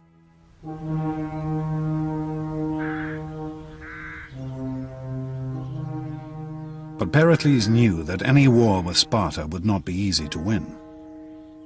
For the Spartan infantry were far superior to Athens' forces. Athens' strength lay in her navy.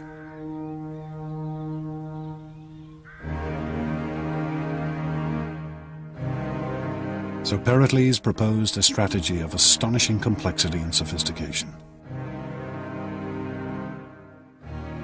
He convinced the Athenians to abandon all the land around Athens and retreat behind the great long walls that stretched down from the city to its harbor at Piraeus.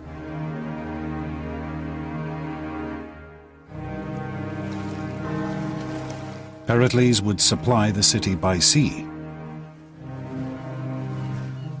Merchantmen would bring in grain, wheat, and other essential supplies from Athens' colonies and allies across the Mediterranean.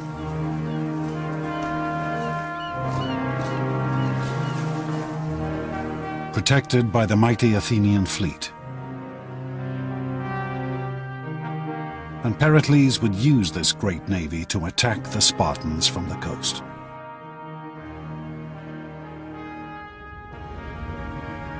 It was a strategy based on a set of finely judged assumptions.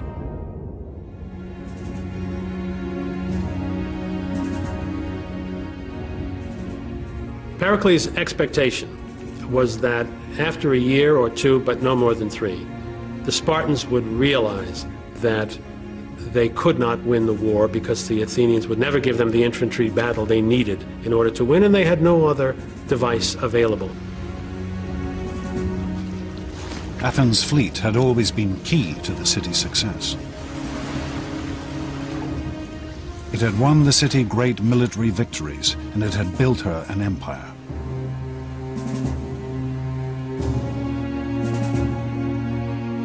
Pericles was sure that this fleet could now bring Athens her greatest triumph.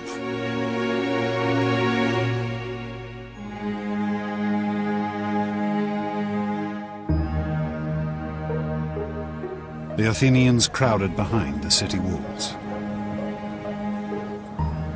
Confident in their vision of imperial power and glory, they assumed that Pericles' strategy could only bring them victory.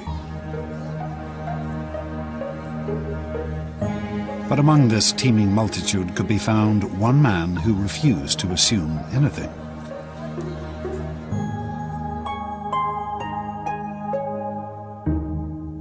A man unique in Athenian society. A man called Socrates.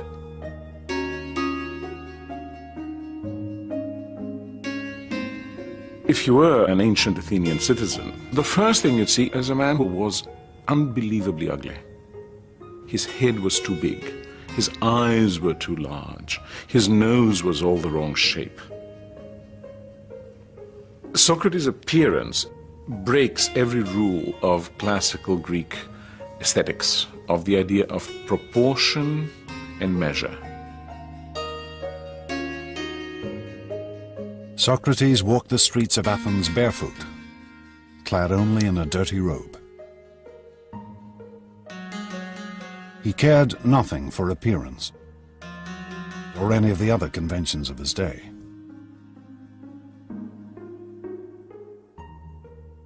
Socrates was interested only in the mind. This unlikely figure would become the leader of a revolution. A revolution in thinking that had been gathering strength across the Greek world.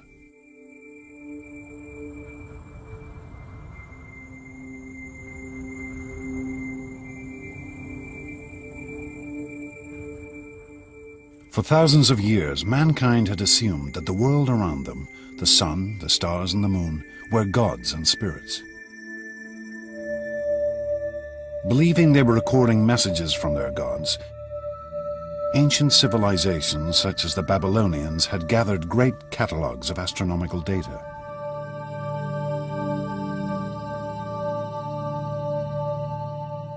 This detailed astronomical calendar from Babylon records the rising and falling of the constellations and the gods they represented.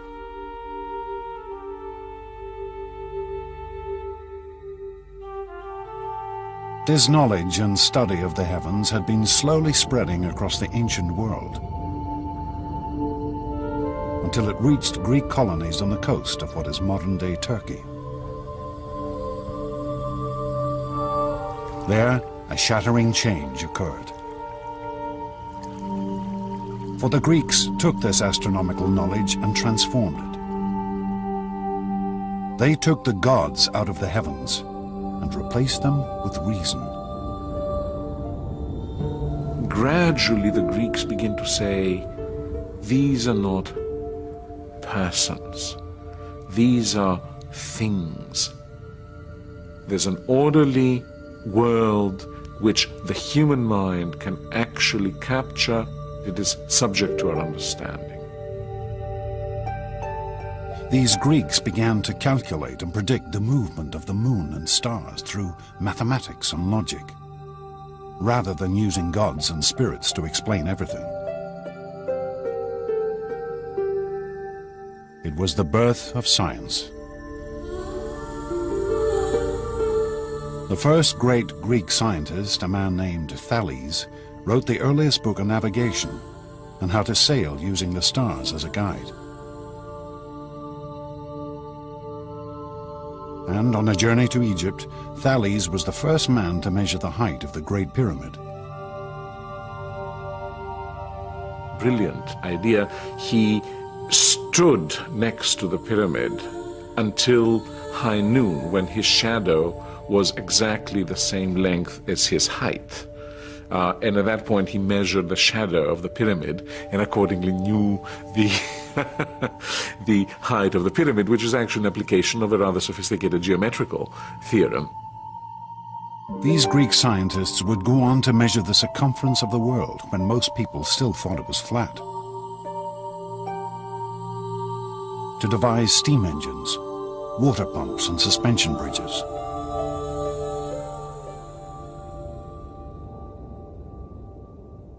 But Socrates was not interested in the mechanics of the physical world. He would use this new way of thinking, using reason and logic, to study people. The great change comes with Socrates, who turns his back, so to speak, to the world of nature. What he cares about is the individual. You become an object of study and care. Socrates spent his days in conversation, walking the streets of Athens, talking and debating with anyone he met. With over 150,000 people now packed behind Athens' walls, he was in his element. One of the amazing things about Socrates is that he is the first fanatical urban individual. He loves the city. He makes life in the city one of his major concerns. Socrates' life was spent questioning the assumptions his fellow Athenians held about their lives. What they felt was right and wrong, what was good and bad. And he was happy to turn convention upside down.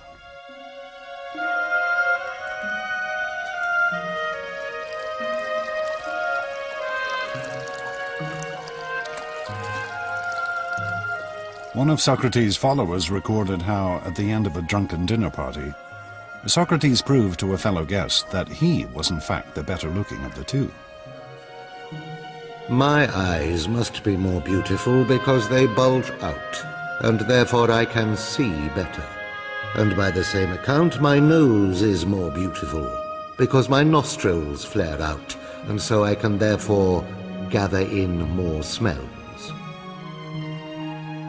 This is typical Socrates, using reason and logic to examine the world anew. Socrates says you must make every decision based on your own understanding of what is good and what is not good, what is right and what is wrong. For Socrates, this freedom of thought was paramount, even if it meant upsetting the whole notion of a beautiful nose. I tell you, let no day pass without discussing all the things about which you hear me talking. A life without this sort of examination is not worth living.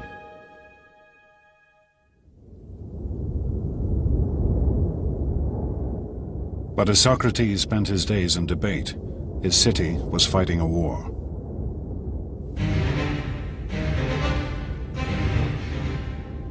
The Spartans invaded Athenian territory and set about burning all the farmland around the city. The Athenians became increasingly anxious.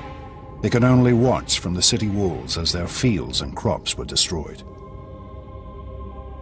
But such was Pericles' reputation, he managed to convince the Athenians to stick with his plan. The city could rely on her fleet and shipments from overseas to survive. Little did Pericles know that this fleet now carried an even greater threat.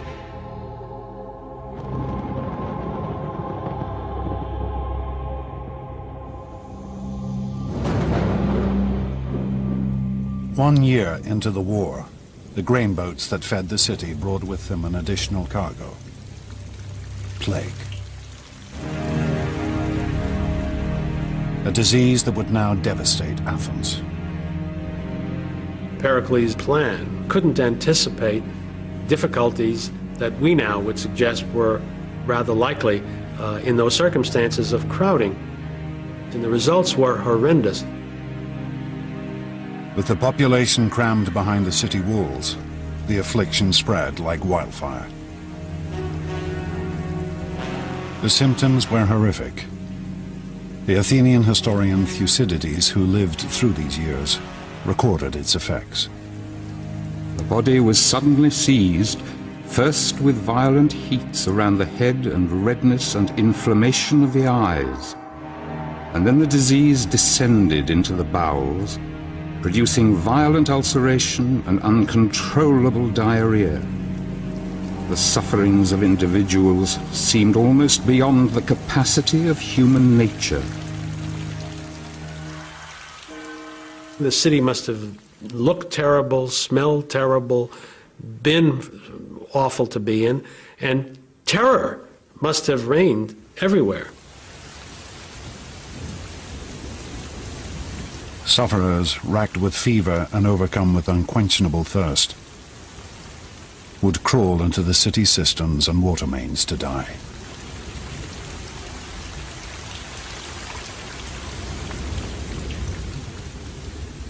Thucydides witnessed the scene in Athens streets. The bodies of dying men lay one upon another, and half-dead creatures reeled about the streets. The catastrophe became so overwhelming that men cared nothing for any rule of religion or law. The plague's effects on Athens were absolutely devastating. The whole fabric of Athenian society broke down. Morally, people saw no point in being good. Why be good if the good and the evil die just as easily?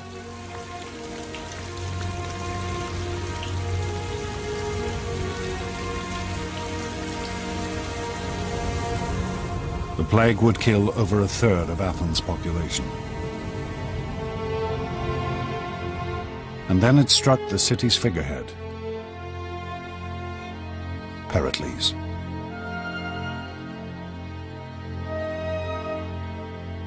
Plutarch, Pericles' biographer, described his symptoms.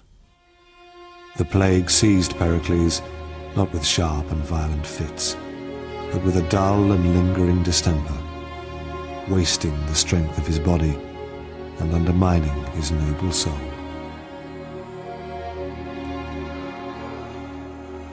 By the end, the patrician hero of the city was reduced to relying on potions and magic in an attempt to cure himself.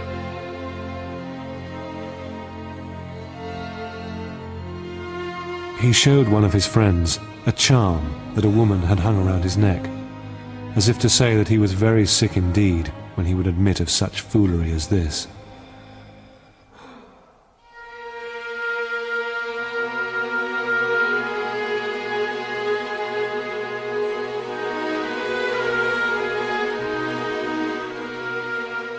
Finally, after 6 months of lingering illness, Pericles died in 429 BC.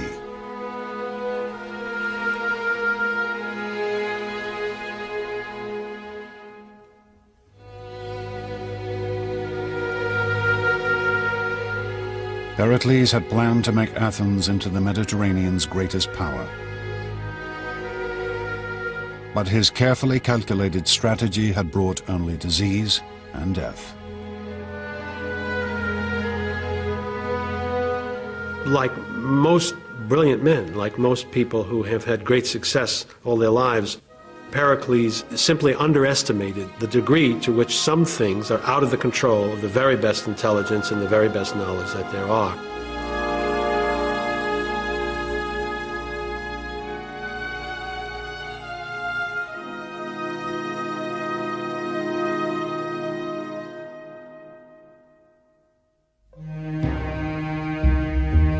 Pericles' death would have far-reaching consequences. It soon became clear that this one man had been the linchpin of the Athenian state.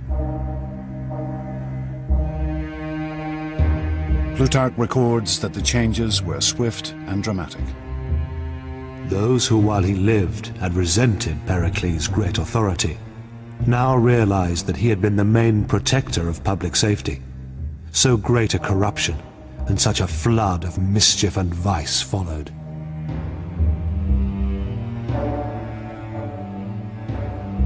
The flaws in Athenian democracy now became apparent. Without a single strong leader, countless figures now scrambled for the top position. And they were prepared to do anything the people wanted if it gave them power. Pericles' successors, who now wanted to occupy the top position, simply followed the prejudices and passions of the masses in order to gain support.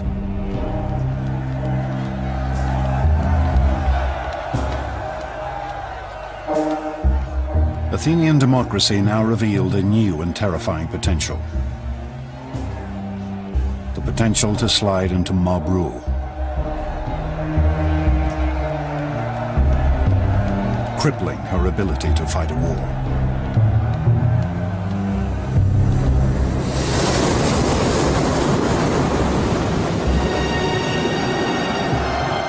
As the conflict raged on, an Athenian naval force won a skirmish with the Spartans in rough and storm-tossed seas. The generals who had commanded the force returned to Athens expecting a hero's welcome.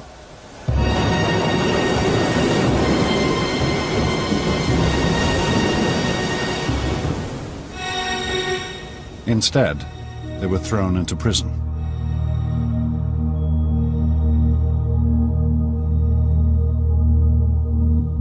The storm had forced the Athenian commanders to sail straight back to Athens, without picking up any of their soldiers who had fallen overboard during the battle. Rabble-rousing speakers had convinced the assembly that this failure to rescue the men was a crime so appalling that all the generals should be summarily tried and executed.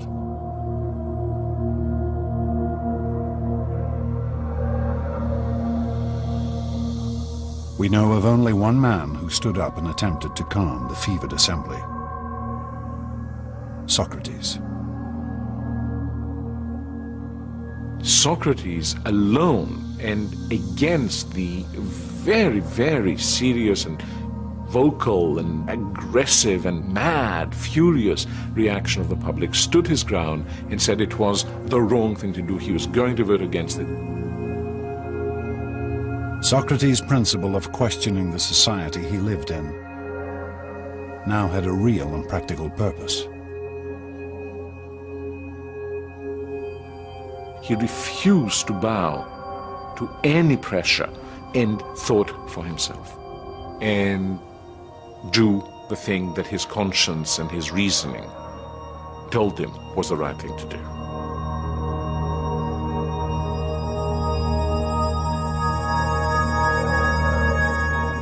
But in the end, Socrates was only one voice amongst the multitude, and he could not sway the assembly.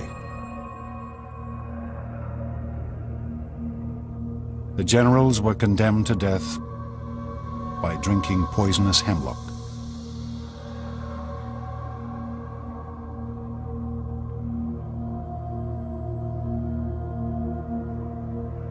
It would be a terrible loss to Athens' war effort.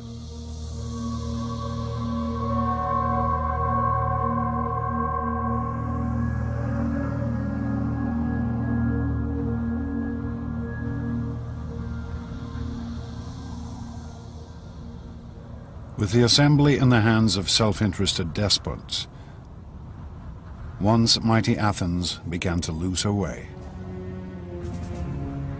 After the death of Pericles, Athens never again had a political leader with a well-thought-out general picture or a set of goals that he could pursue with reasonable hope of bringing them to fruition. The war against Sparta degenerated into a bitter, dragging conflict that spread over a decade. The Spartans ravaged the land around Athens, and the Athenian fleet kept the city supplied.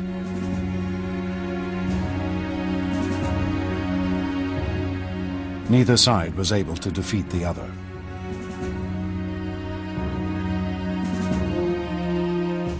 Deprived of victory, the Athenians grew increasingly frustrated. Were they not the greatest state in all of Greece? Surely the time must come for Athens to prove her power once and for all.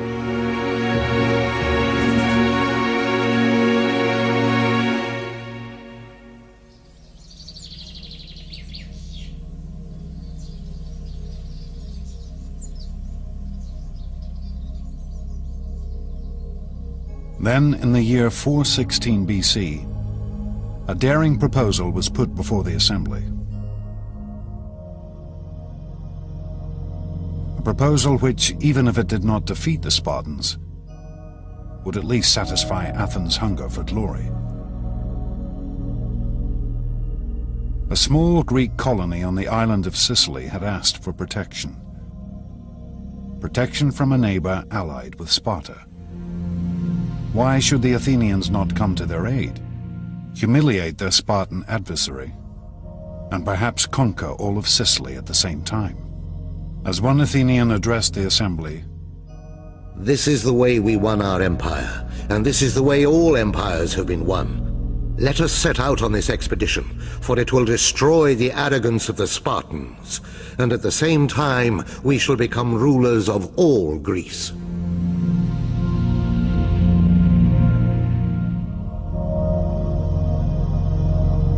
was a bold plan to be executed on a vast scale,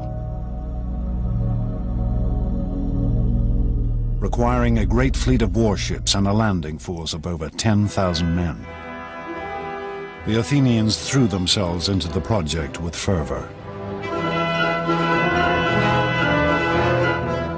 Armorers beat out new weapons. Soldiers tested out their equipment. Stores were loaded onto a fleet of Athenian triremes. And the shipwrights prepared their vessels for the sea.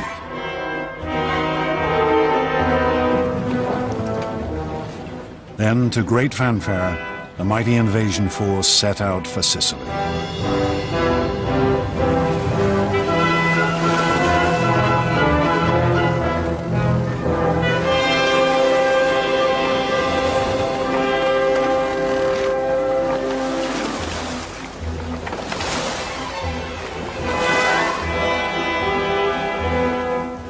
Six months later, word came back. The campaign was not going as quickly as hoped. They needed reinforcements.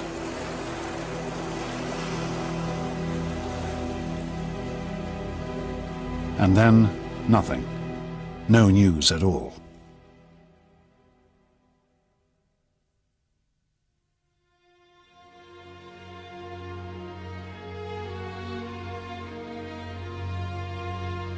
Then, in the autumn of 413 BC, a sailor arrived in the city.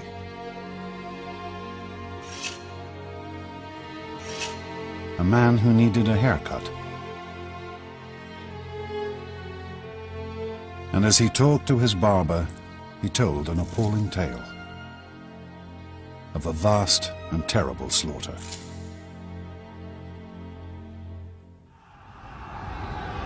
It was the story of an invading army that had been pinned down where it landed. Of how its leaders had argued with each other about strategy. Of how their food and water had run out. Of how they'd attempted to ford a great river in a desperate attempt to escape.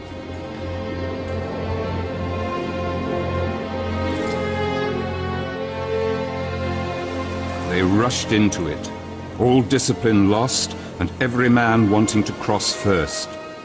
They fell over each other and trod each other underfoot, and they drank thirstily. The water was foul, but still they went on drinking, mud, blood and all, the dead lying thick in the riverbed.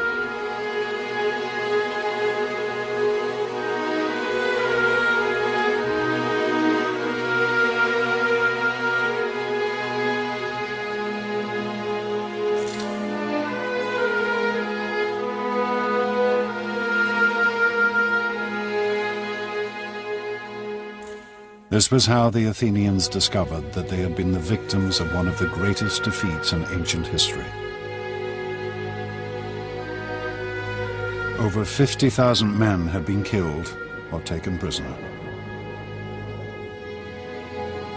2 entire fleets of Athens' prized triremes had been destroyed. The Sicilian campaign is a mess for a variety of reasons. First of all, it's a long way away.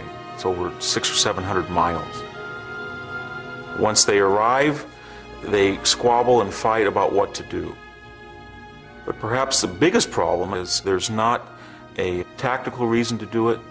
There's not a strategic reason to do it. The motivation is highly self-interested.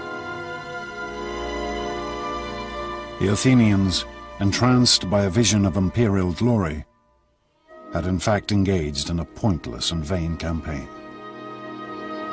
They believed wrongly they could go quickly in, raise the countryside, and win a quick victory and a rich tributary subject state. Thucydides recorded the scale of the devastation. This was the most notorious action that we know of in Greek history. For they were absolutely, calamitously defeated. The losses were total. Army, navy, everything was destroyed.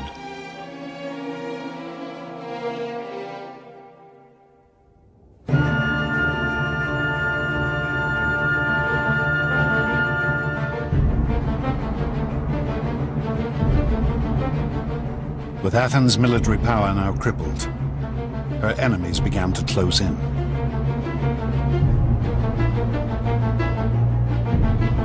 The Persians, whom the Athenians had humiliated 50 years before, now saw the ideal opportunity for revenge. They approached the Spartans with the offer of help. The Persians have been watching this carefully, and they decide to intervene and subsidize the Spartans, and that subsidy is in the form of manpower for rowing and fleet construction. Where previously the Spartans had never been a naval nation, now they had a fleet paid for with Persian gold.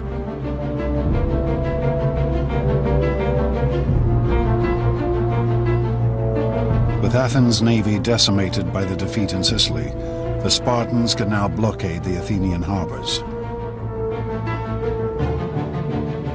The great grain convoys from Egypt and the colonies could no longer get through. And finally, the Athenians began to starve in the streets.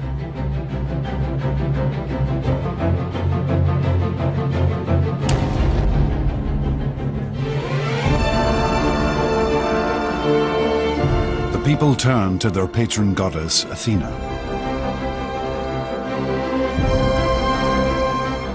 At the height of Athens' glory, only 30 years before, Pericles had honored her with the most glorious temple ever seen.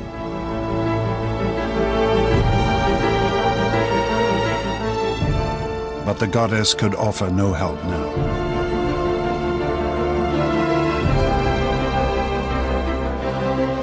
Athens, once so sure of her preeminence in the Greek world, was now home to a population ravaged by plague and war, besieged and starving. With her treasuries empty and her once proud fleet crippled. In 404 BC, Athens finally surrendered to the Spartan commander, Lysander.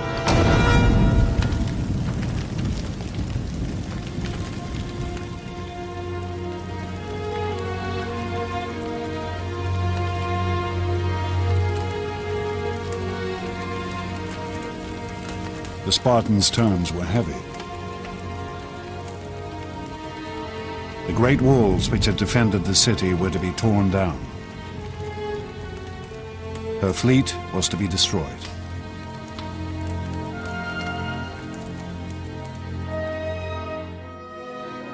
We had this wonderful scene of Lysander sailing into the Piraeus and dismantling the Athenian fleet.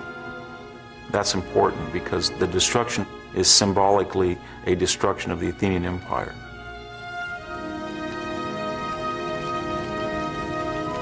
What remained of Athens' mighty navy was put to the torch, with only 12 ships allowed to remain. No longer would she rule the Mediterranean.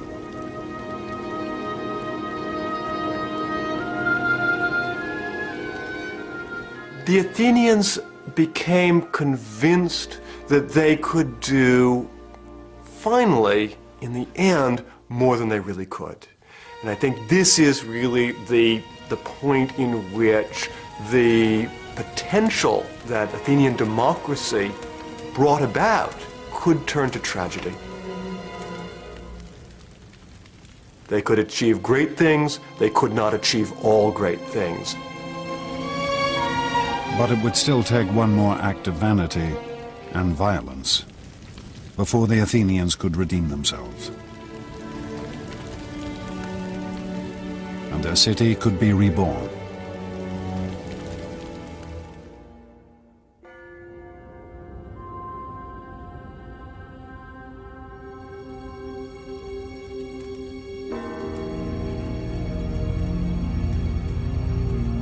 Humiliated, their empire lost, the Athenians looked for someone to take the blame for their defeat.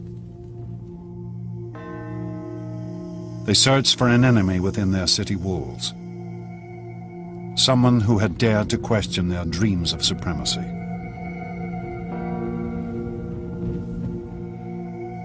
They searched for Socrates. Socrates was a critic. He was critical of the thinking and the thought processes of his fellow citizens, and he was critical about the public affairs of Athens. For over 50 years, Socrates had been publicly questioning and attacking the traditions of Athenian life. And around him he had gathered a group of youthful followers. Surely this must have weakened the city's moral character, undermined her hunger for victory. On the command of the assembly, Socrates was arrested on charges of questioning the state religion and corrupting the youth of the city. I am quite sure that especially in a relatively small society like Athens, someone who is constantly questioning the principles by which the society has traditionally governed itself will be perceived as a very major danger by at least some people in society. You can easily see that a few hundred people might want him out, and they did. The Athenians would now put to trial the one man who dared to question the way they lived their lives.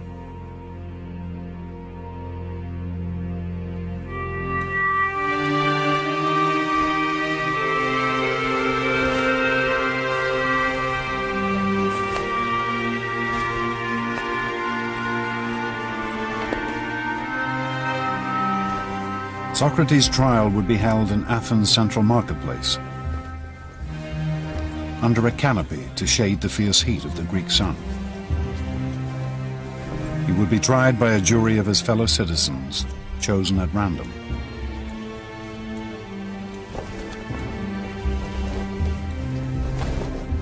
But this would not be a trial we would recognize. The Athenian legal system was remarkably different from a modern system. There are no lawyers involved with this. There is no trained judge involved with this. It is, in some ways, a very frightening system from a modern point of view. The law did not have the same stature in Athens that it has in a modern society. Socrates would be judged by the same kind of group he had watched condemn 6 generals to summary execution 7 years before.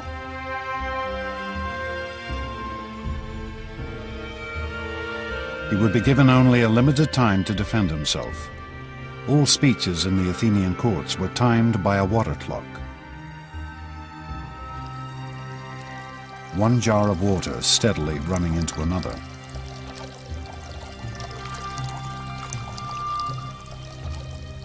But Socrates shows no fear in the face of his accusers. In fact, he is positively stubborn.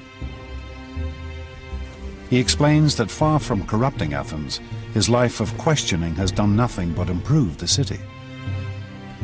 To put it bluntly, I've been assigned to this city, as if to a large horse which is inclined to be lazy and is in need of some great stinging fly. And all day long I'll never cease to settle, here, there, everywhere, rousing and reproving every one of you. It is not an approach designed to win sympathy. Socrates is setting himself and his life against the entire Athenian state. He is doing what he thinks is the right thing to do. He thinks the life he has chosen, this life of thinking for yourself, is the best life. As he says in his speech, the unexamined life is not worth living for a human being.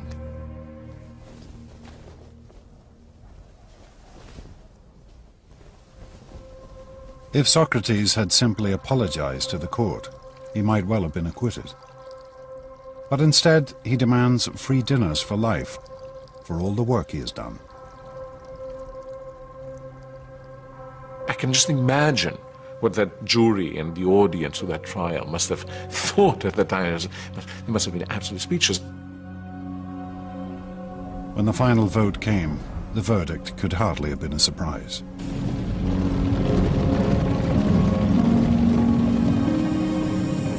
The court found Socrates guilty with the penalty of death.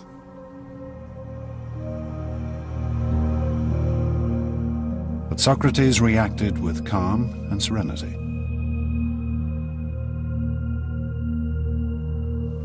Well now, it is time to be off. I to die and you to live. But which of us has the happier prospect is unknown to anyone but heaven.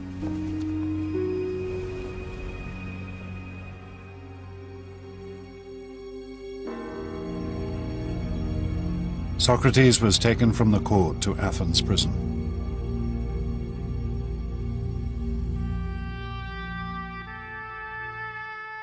The site of this prison still exists.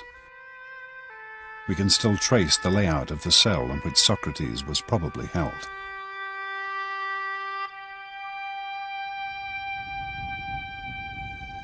And we still have accounts of Socrates' last days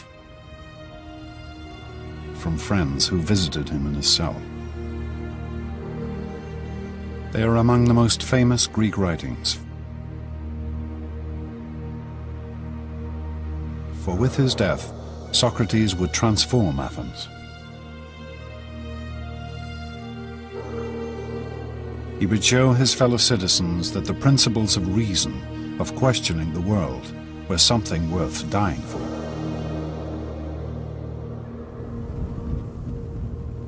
Socrates would be executed in the traditional Athenian manner, by drinking hemlock. Some of the hemlock cups used for the poison are still preserved. Death by hemlock is excruciatingly painful, causing gradual paralysis of the central nervous system.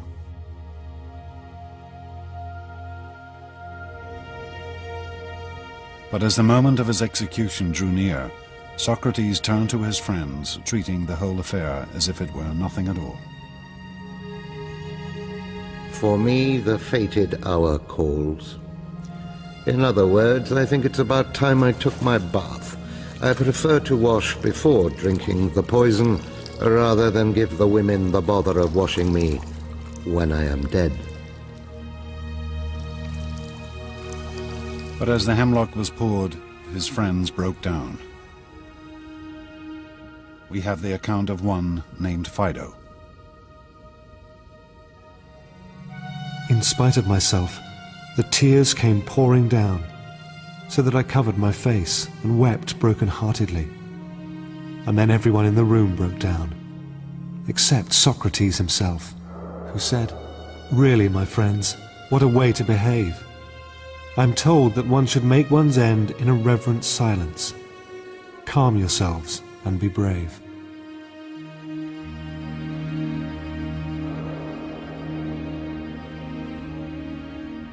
As Socrates lay back on his bed and let the poison take effect, his friends watched in silence. Here was a man who was dying not for glory, not for fame and honor, but for the sake of his principles, because he believed that man should question the world around him. It was a sight they would never forget.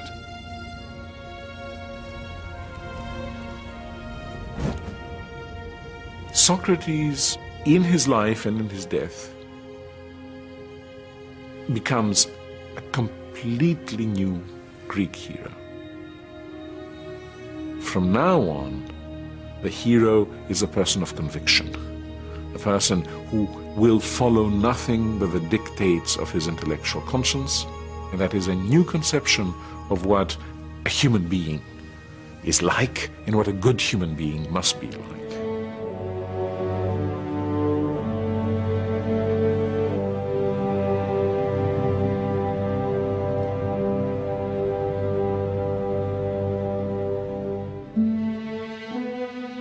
For centuries, the Athenians had believed in one ideal: the vision of a martial warrior hero.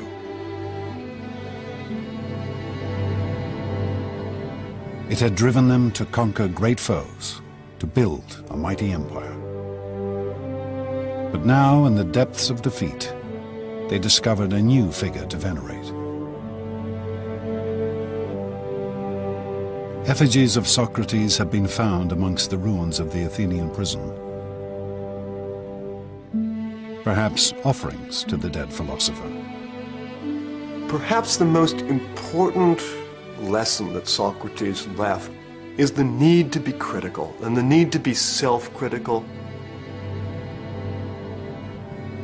The interesting thing that I see in Athens in the years after the execution of Socrates is this same capacity to look at themselves and recognize that they have perhaps gone too far in the past, and indeed to embrace a certain kind of maturity. Athens was never again a great imperial power.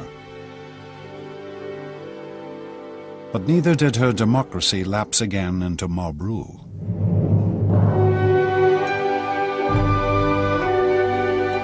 Instead, she became a city of intellectual inquiry.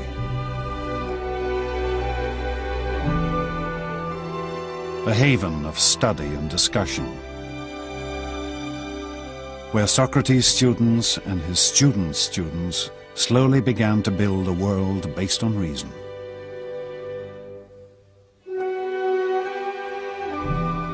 Plato tried to formulate the ideal society. Aristotle studied nature, establishing biology and zoology. And slowly the ideas and work of these Greek thinkers began to spread across the known world. One could say that a major part of the energy of the Athenians turns into building what one might call empires of thought. So where before you had Athens sending its ships to the various islands in order to collect taxes, here you have reason extending its dominion over all areas in which our lives are actually lived. Socrates' principles of reason, of questioning assumptions and the world around you, still endure.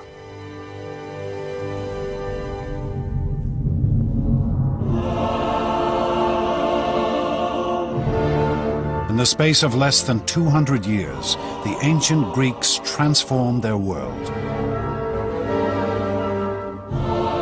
For amongst these ruins, a few great figures carved a mighty empire.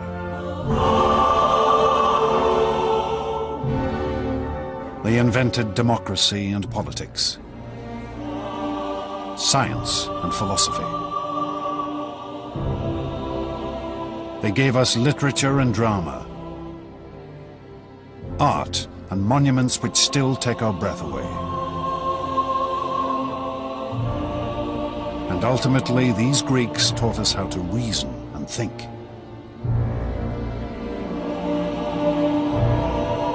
Two and a half thousand years later, their astonishing achievements continue to shape our world.